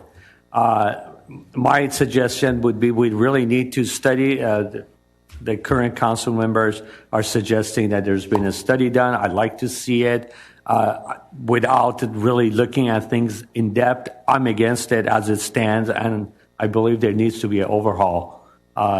Start from scratch from point one. Thank you for the question. Thank you. Mr. Reyes. I am 100% against the health department.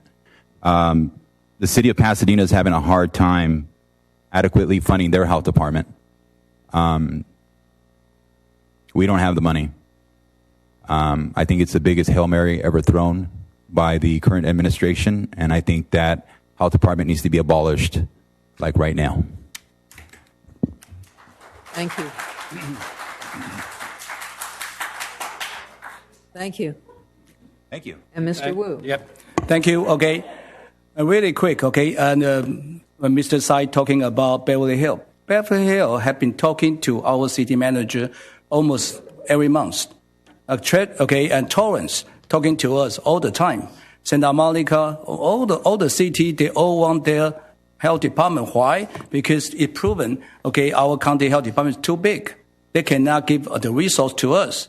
Okay, we have been shut down. We don't get the thing. If you go to Pasadena get directly from the state, directly from the federal for all the benefit that what we don't have. We have to wait in the line from the county, and we pay taxes. Okay, and then talking about budget, go to check about Pasadena, go to check about Long Beach.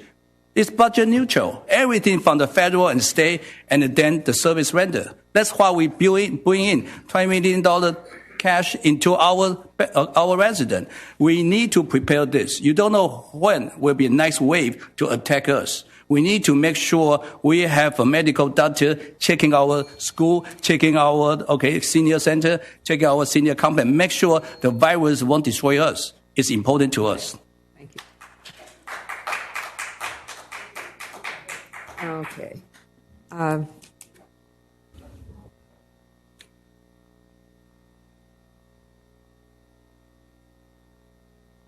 This person asks, what are your thoughts surrounding gun violence prevention and gun safety, specifically within the city of West Covina? And we will begin with Mr. Sotude, go to Mr. Reyes, come back to Mr. Wu, and end with Mr. Sykes. Thank you so much for the question. I really appreciate that.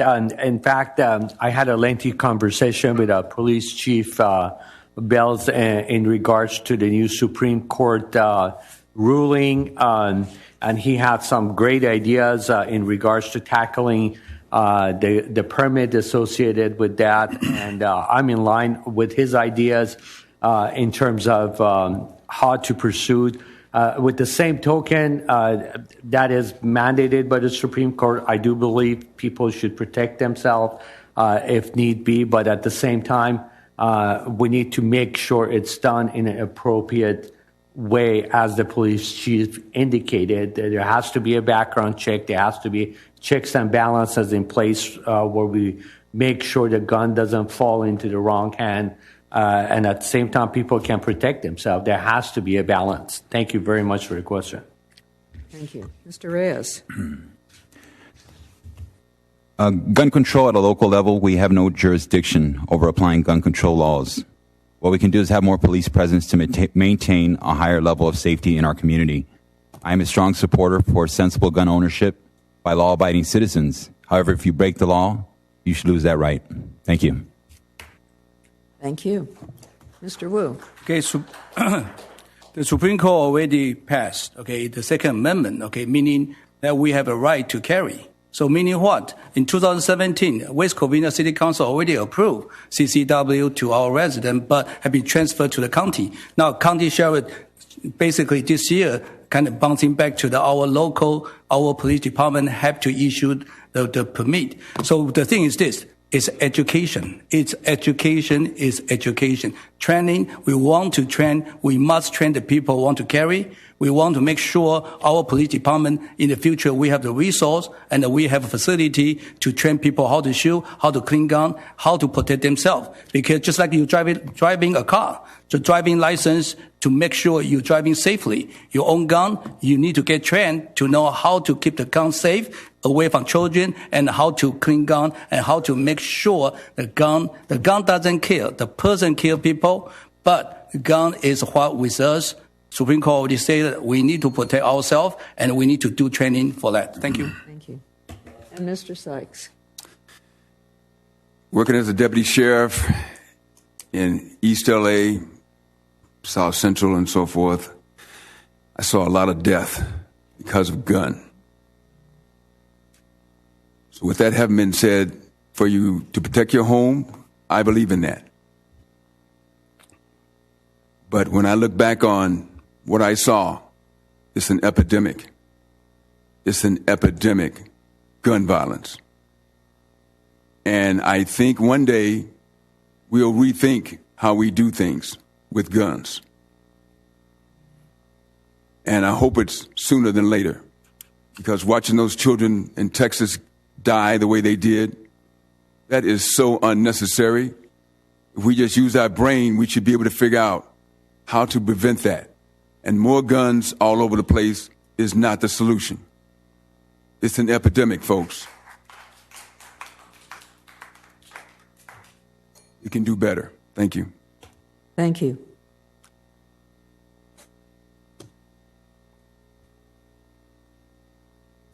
Okay. This question asks, how do you think that the city of West Covina should deal with the situation of homelessness in the city? Do you support tiny homes or other initiatives to house the homeless? And for this, we will begin with Mr. Reyes, come to Mr. Wu, and work our way back to Mr. Sotude. I believe there's no perfect solution for the unhoused. However, there's a way to mitigate risk to ensure safety for our community members. Number one, by increasing police presence. And number two, nonprofits and community churches should be empowered to implement programs that address issues such as the unhoused, addiction, veteran suicide, etc. Just as much as we need to be aware of the risks, we also need to be empathetic that these are human beings just like us.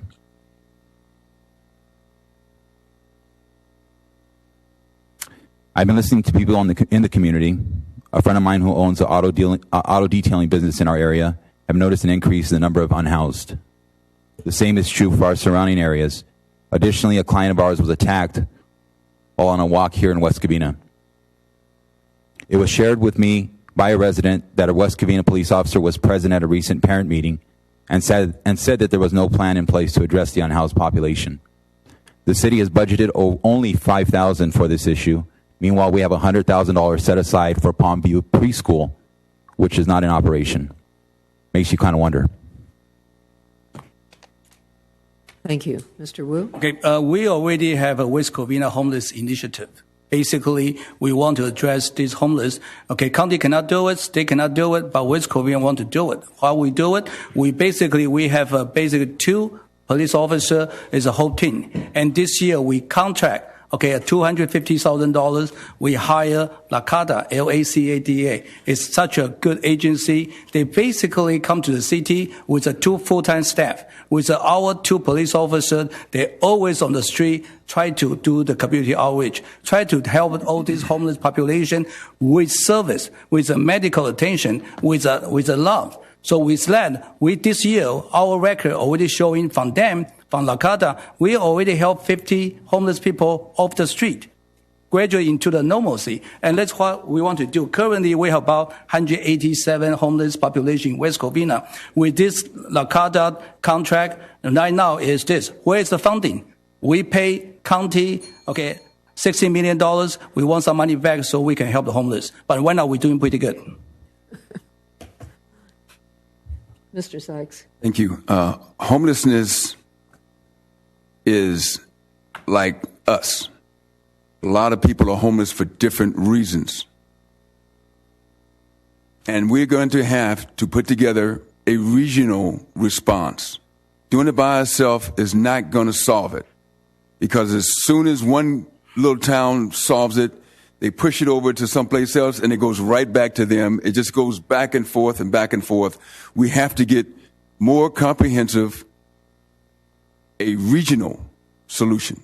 So that means we need to be working with the county, the state, federal government.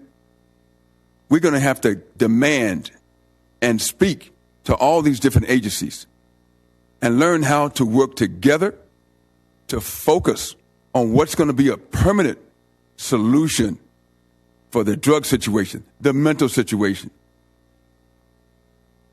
divorce, all these different reasons why people end up homeless. Thank you. Thank you. Mr. Satude. Thank you so much for that question. And that is an excellent question that the whole country is grappling with at this moment. And I really don't believe I can answer it within the 1 minute time frame. I'm going to do the best I can. Nonetheless, I don't believe what the current council is doing has gone far enough. The numbers they have presented in terms of what they've done, 15, whatever that was from what I heard from the previous council member was not enough. My plan would be to create a task force that would consist of citizens and city staff to come up with a comprehensive plan to attack this as Mr. Sykes indicated, regional, and try to get a grip on the entire matter. This is not something 1 or 2 person can really solve. It's a long-term, we need a long-term solution for this. Thank you so much for your question. Thank you.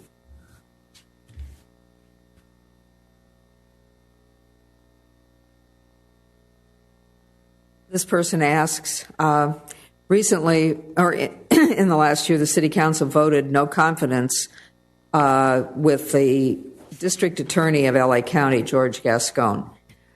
Where do you stand on this position? And we will begin with Mr. Sotude, go to Mr. Reyes, come back to Mr. Wu, and end with Mr. Sykes.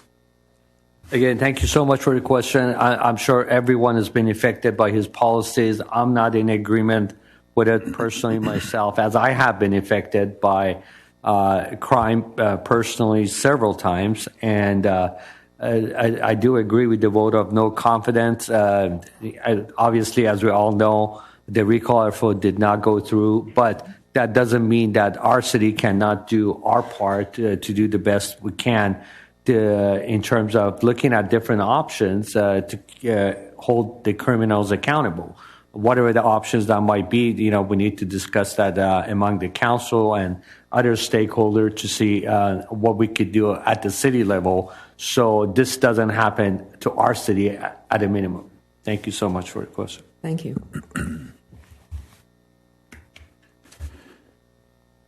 Gascon has basically said wrongdoers will not be held accountable for their actions.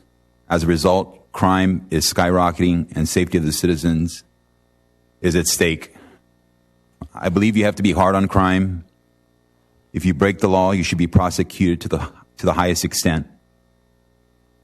And we should push back against his policies here in West Covina. Thank you. Thank you. Okay, Mr. Wu.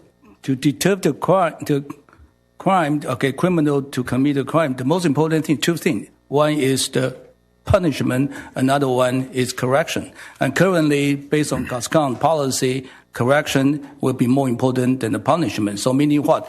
The crime pay. So people can just rob the place and they get released next day. So we need to recall him because he is not a law and order attorney, and district attorney. So we need somebody really need to protect our residents, protect our community is what?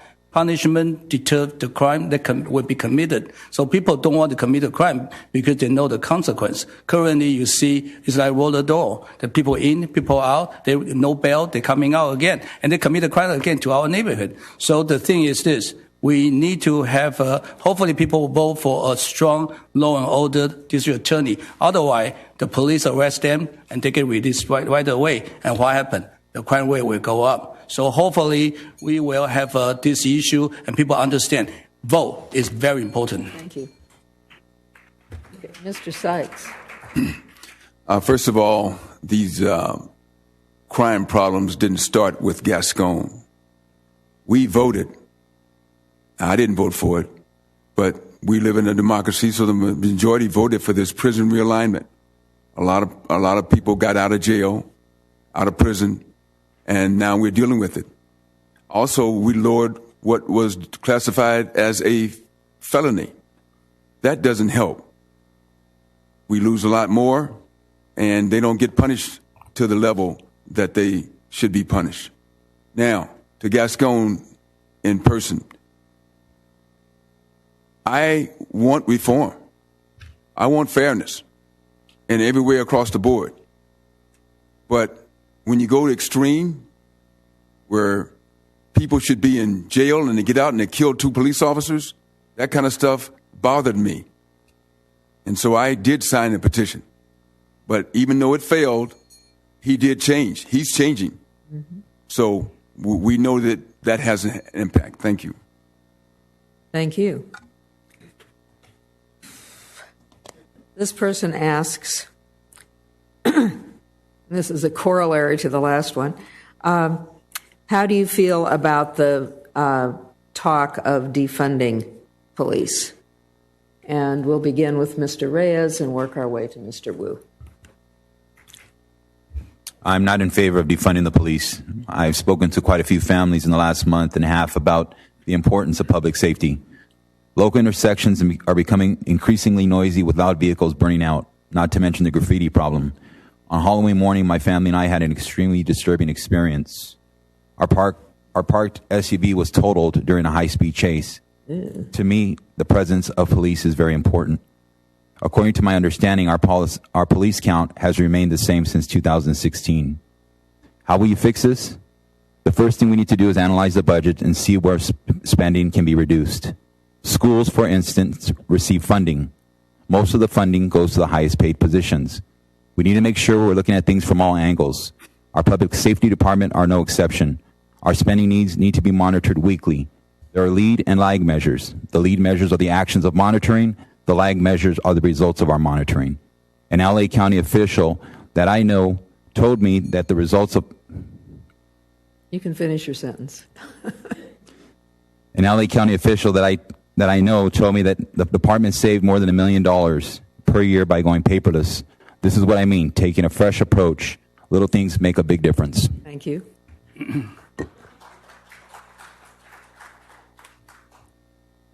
So, Mr. Sotude? Oh, thank you so much for the question. I absolutely do not agree with defunding the police. In fact, we need to give them every opportunity and utilities that they need. I'm a technology type of person. I believe if we provide the technology to them, we can significantly enhance the way they can enforce the law and prevent crimes. Right now, based on my assessment, there's a desperate need for a very good technology for our police department to increase its enforcement, and that's what is really missing. So throwing money at it, my answer is does not fix the problem, but bringing technology into enhancing the enforcement would help us significantly, saving us money, at the same time helping the police and bringing, by the way, really quick, bringing the citizen to augment the police to backfill, so take some load off of them as well. That's one of my other solutions. Thank you. Thank you for the opportunity. Mr. Sykes? Thank you. Defunding is not something that I would want, but I do want and demand professional, high integrity peace officers. And at this time in West Covina, this is extremely important. When you're understaffed, it hurts that when you come to work, you're so far behind that people, when you get there, they've been waiting for a day for you to show up. So defunding the police in West Covina is not a good idea. And we are so short that when we have these pursuits, as what happened earlier, we're going to need, and I wasn't for it for a while back, but now that I'm living in this situation, I believe in drones. I believe in technology that's going to help the few police that we have. So professionalism, and we need to get technology embedded. Thank you. Thank you. Mr. Wu? Okay, thank you. Last year, when all the city under pressure defunding the police, West Covina, against all odds, we hired 10 additional police officers. Why? Because we know after this pandemic, crime will go up. We need to have a more police officer to protect us. And for the defunding police movement, basically the political soundbite. We need police officers. We need them. Why? To protect us, protect our family, protect our children, to patrol on our street, to patrol our shopping center, to make sure we are safe. So basically, currently, we have about 100 police officers, but about 4 years ago, we down to 70, 75. Currently, we're up to 100. Still not enough. Why? Because we have population 110, almost 120. But 1,000 per police officer. Even we say we are 110, we still shy of 10 police officers. So we still have to find a budget, continue to improve our police force. Okay, so for that, most important thing is how to recruit and make sure we have a good police officer work for us. Thank you. Thank you.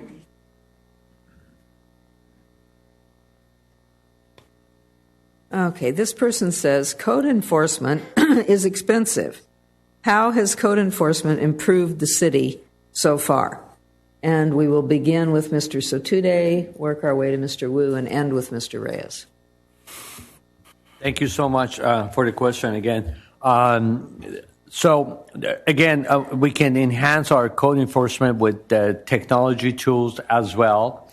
And there has to be a balance, as I keep hearing from our constituent, that how the code enforcement performs in terms of their professionalism when it comes to approaching the customers or the residents. It's extremely important for us, for the city, as a council members, to understand how they're performing. One of the things I strongly suggest, even for our police department, I had the discussion with the chief, is to have feedback, a survey. so the customers or the citizens can fill out the form online or send in, say, this is how my interaction went with the code enforcement. This is how my interaction went with the police. Thank you so much for the opportunity. Thank you. Mr. Sykes. Code enforcement is a necessary item that we must have to keep up the standards. It has all aspects of safety and beauty of our city. But at the same time, we have to keep in mind it can't be used as a punishment, especially in these tough times. I mean, we have the cost of living just going through the sky. And we know that there are some people who just can't keep up with what's happening to them financially.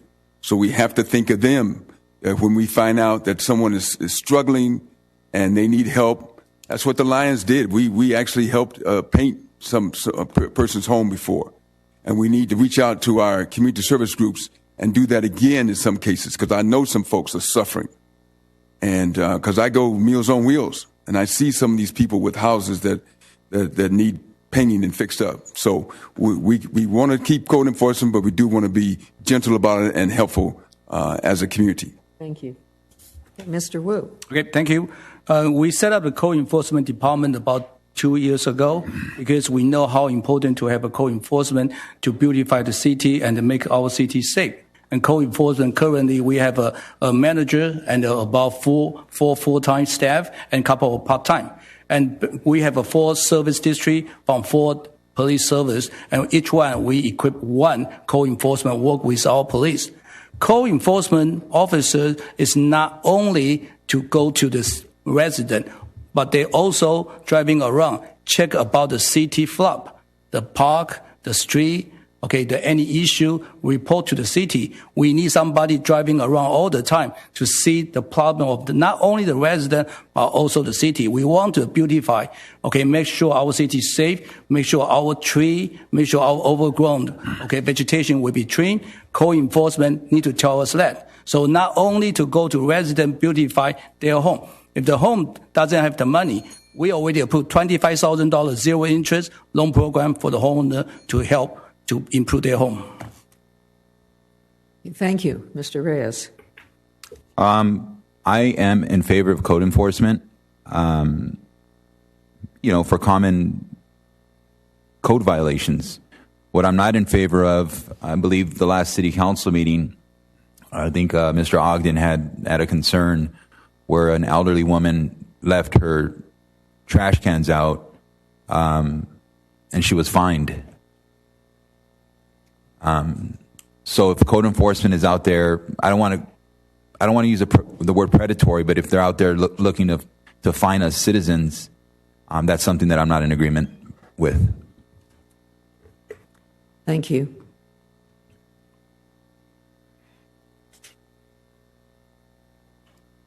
Okay, this person asks, how much do you think that the city should subsidize the sportsplex, and for how long should that take place? And we'll begin with Mr. Wu, and we will work our way down to Mr. Reyes. Okay, once upon a time, sportsplex was a big league dream. A big league dream operated for more than 15 years. They run down the place. The city didn't make the money. Basically, city lost about $500,000 a year.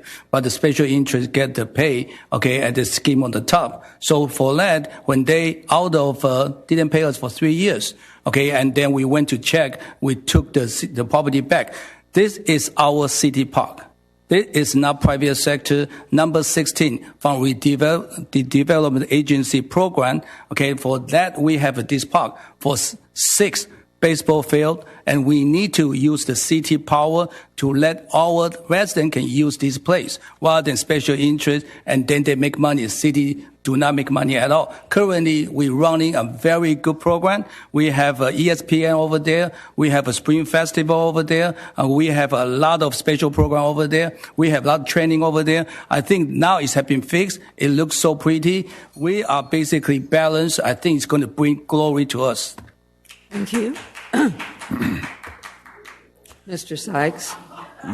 The Big League Dreams opened in 2008, and it opened with $1 million cost, over $1 million, more like 1.5. And Big League Dreams was only giving the management, they were the management, about $300,000 towards that bill. So it's never been in the best favor for the residents. And now you get the COVID hit, and we see that maybe oversight wasn't where it should be and so forth. But the problem now is it's not bringing in any money. We're spending a ton of money on social events and so forth. We need to stop that. We can't afford to spend a penny. We can't afford to spend waste a penny. So we need to restructure that and try to get a new contract from baseball. That's what it was designed for, was for baseball.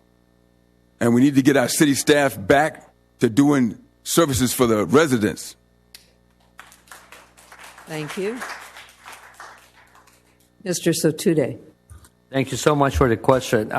Again, I want to go back to, it appears this is an issue not for the current council. This is something that has gone many, many years before. I personally see all the council members going back responsible for all this deficit and these numbers I'm hearing.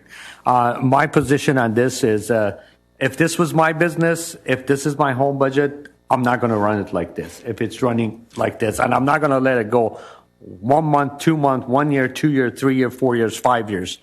At the end, what I like to do to solve the problem is, again, to create a task force among the city staff and perhaps the resident to collaborate, to come up with creative ideas of how we can generate money from this field as it was designed for, and put it out there for all businesses to come up and start bidding and start generating money for us. Thank you so much for your question. Thank you. Mr. Reyes. So this is a touchy subject for me. My family and I used to frequent Big League Dreams on a weekly basis. We used to run a tournament team out there, so very disappointed when they shut that down. But in my opinion, I think the Sportsplex, for West Covina to take it back and hold 3 events there a year, I don't think that's smart.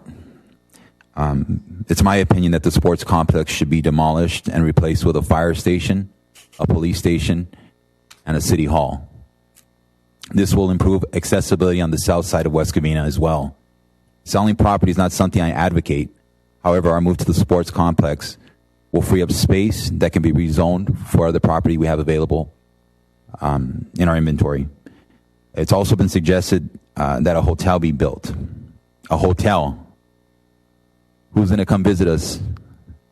Someone from Orange County? We're not an attraction city. So that's I'll stop there. Okay, thank you very much. For the last question, I would like to ask about the BKK landfill property and what you think ought to be done with that facility as far as improving the city. And we will begin with Mr. Sykes. We'll go to Mr. Wu, to Mr. Reyes, and end with Mr. Sotude.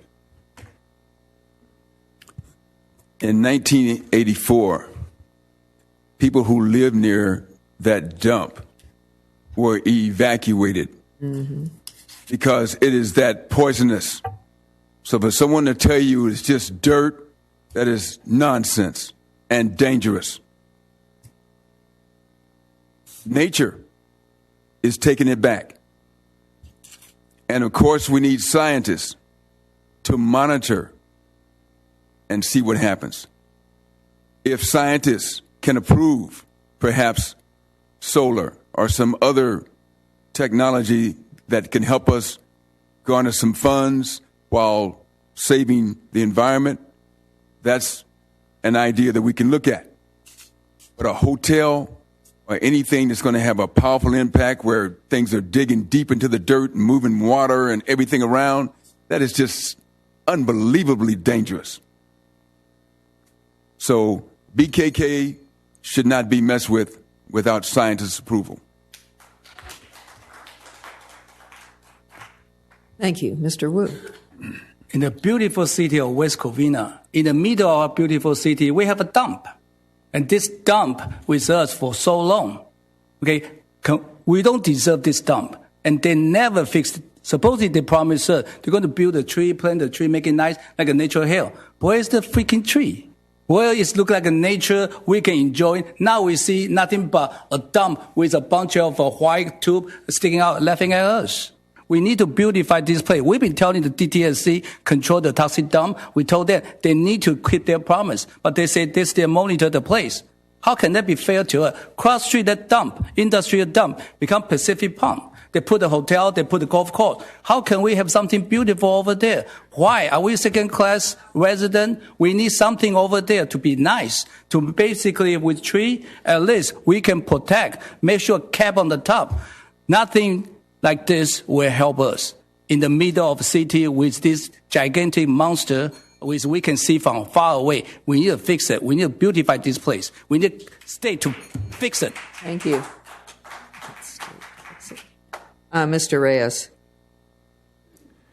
Yeah, so again, it's been suggested that a hotel be built, an actual hotel. Who would want to travel here? People from Orange County? What makes West Covina so special? Is there a financial gain involved? Is there money to be made? I am also a real estate broker. I understand that there is money to be made. Is that what the city needs? I don't think so. DTSC, we talk about, I think Brian Jobs has a small read about BKK. We have about 5.5 million tons of toxic waste in that hill. Building a hotel, are you kidding me?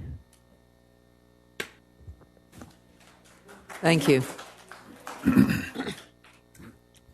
Thank you for that question. I've been personally hit by toxic waste in terms of health issues. It's a very sensitive subject to me personally. As the other candidates indicated, the feasibility study by a scientist is definitely helpful. Nonetheless, building a hotel or anything else, it's kind of mind-boggling. But at the same time, the solar panels, windmills, something that would generate revenue for the city, I do see that as a possibility as well. With the same token, again, my suggestion is to have a task force review the matter in depth along with the scientists and see what is the best scenario for the city to generate some money from it.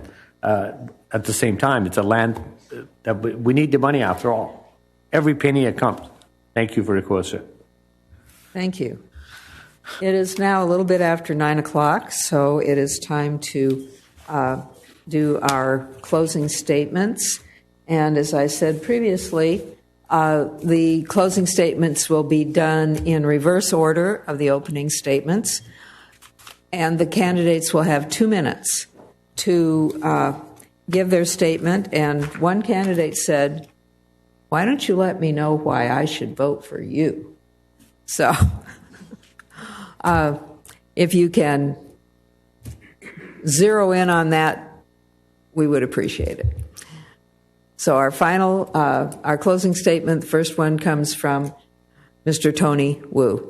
Okay, thank you so much. Okay, 4 years ago, okay, I got elected District 5, and I say, I cut my promise. I work very hard. The first thing we need to do in 2019, after 3 months, by law, we fired the previous city manager because he talked about bankruptcy, this and that. We hired a new city management team. It's an experienced team. Okay, they have a very good, okay, finance director.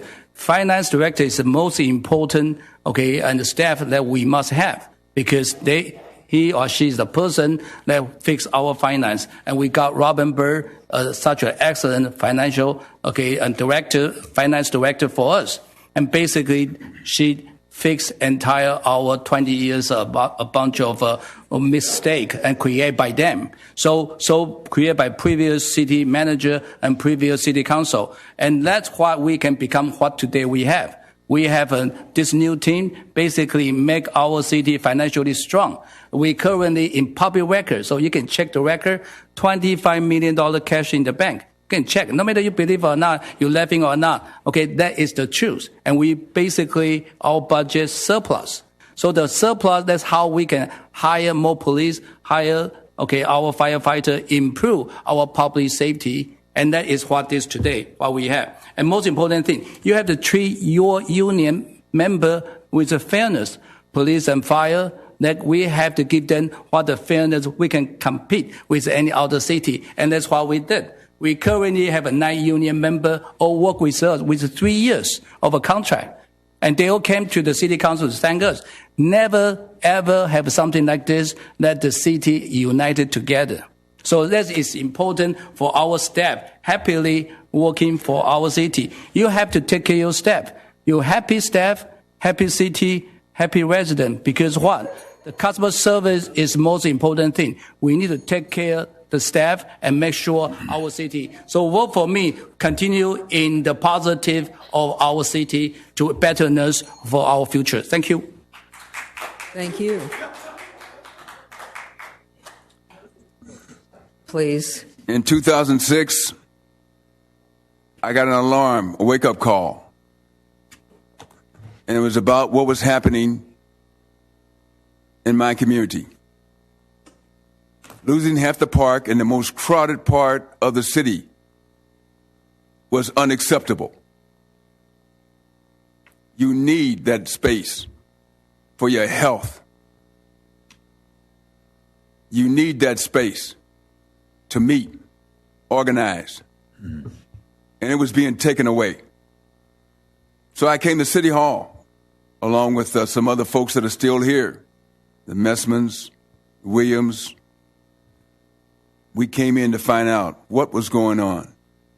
And basically, it boils down to self-interest. They were taking the park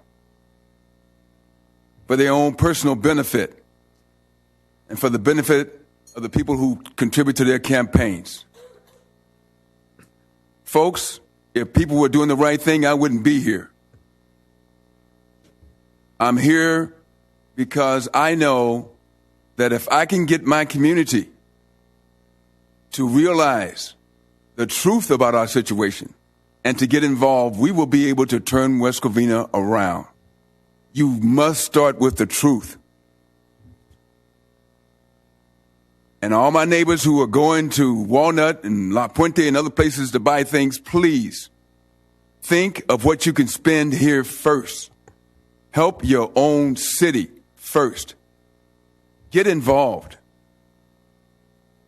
That's the only way we're going to turn around. We have too few people that know the situation with our city.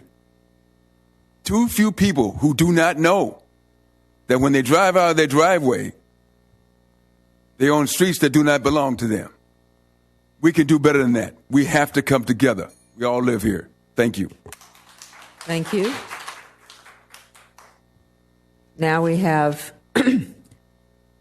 Rambo Sudhude. And again, thank you very much for everyone to giving me the opportunity. Just to be clear, the 22 years I've lived here, I've seen many things, and I want to clarify, I'm not a politician. I've never done this before, and I don't come with any baggages in terms of being a council member in the past or putting us where we are right now. I've spent a career building strong ties to business and community groups through the region, worked with elected officials at all levels, local, state, and federal. If I'm honored to be your next council member, I pledge the following to everyone from day one on the job. To be honest, have an open door policy for everyone, create a long-term plan for the city to bring businesses back again, work honestly with all citizens and unions to come up with a long-term contract that's advantage to both union and city constituents, review our future challenges, and work on meeting within our reasonable time frame. Communicate effectively with everyone, staff, constituent, including state and major stakeholder, work on inclusion rather than exclusion.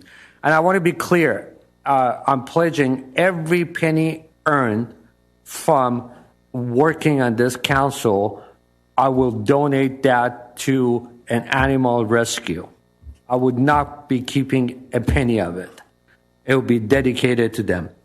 And I ask you to be involved. Visit my website, www.sotoodeh, S-O-T-O-O-D-E-H, revive, R-E-V-I-V-E, westcovina.com. I have flyers outside. And please get involved. Leave comment, call me personally if you like to, and make sure to vote on November 8th. Your vote counts. Thank you. Thank you. And finally, we will hear from Richard Reyes. First and foremost, I'd like to thank my wife, Debbie, and daughters for spending this evening supporting your daddy. I promise to be quick. Tonight is a school night. Thank you to my family and friends and neighbors who are watching from home or in the audience. I would like to extend my sincere gratitude to all of you. In addition to being a leader, I am an action taker and a matter-of-fact person, having zero interest in anything other than representing my local West Covina community. I am not a politician. We have to take the blinders off. A lot of people are going to tell you what you want to hear. I'm going to tell you what you need to hear. It's time for change. It is no longer possible to continue with the same tired ideology that we are experiencing today. Innovation and entrepreneurship are my strengths. It's time for a fresh start. The kind of person who really seeks to make a difference. It is the reason that I have decided to run for city council. In my opening statement, I stated, I'm just like everyone else here in this chamber and at home who is listening. As I said earlier, I want my family to grow up in a community I am proud to call home. In light of that, I ask you humbly to cast your vote on November 8th, Councilman Richard Reyes, District 5. That is all. These girls need to get to bed.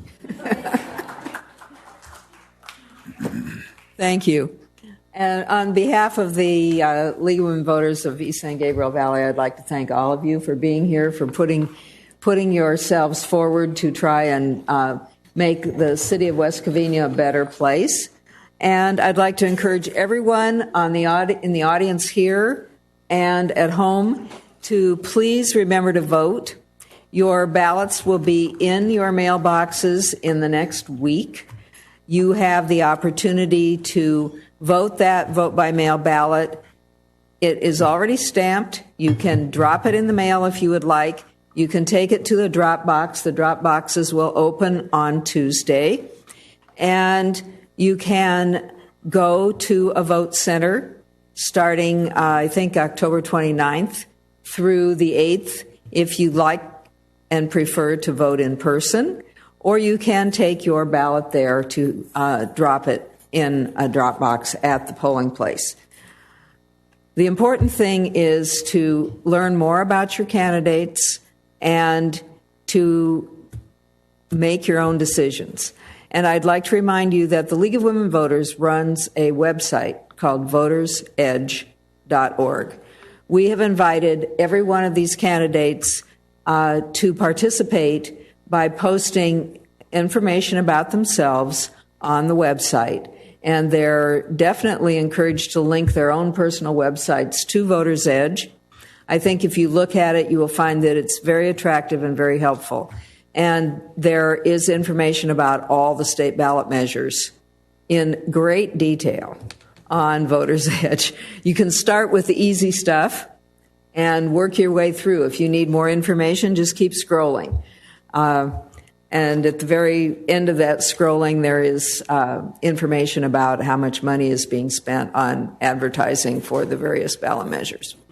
So thank you again for being here. We appreciate your participation.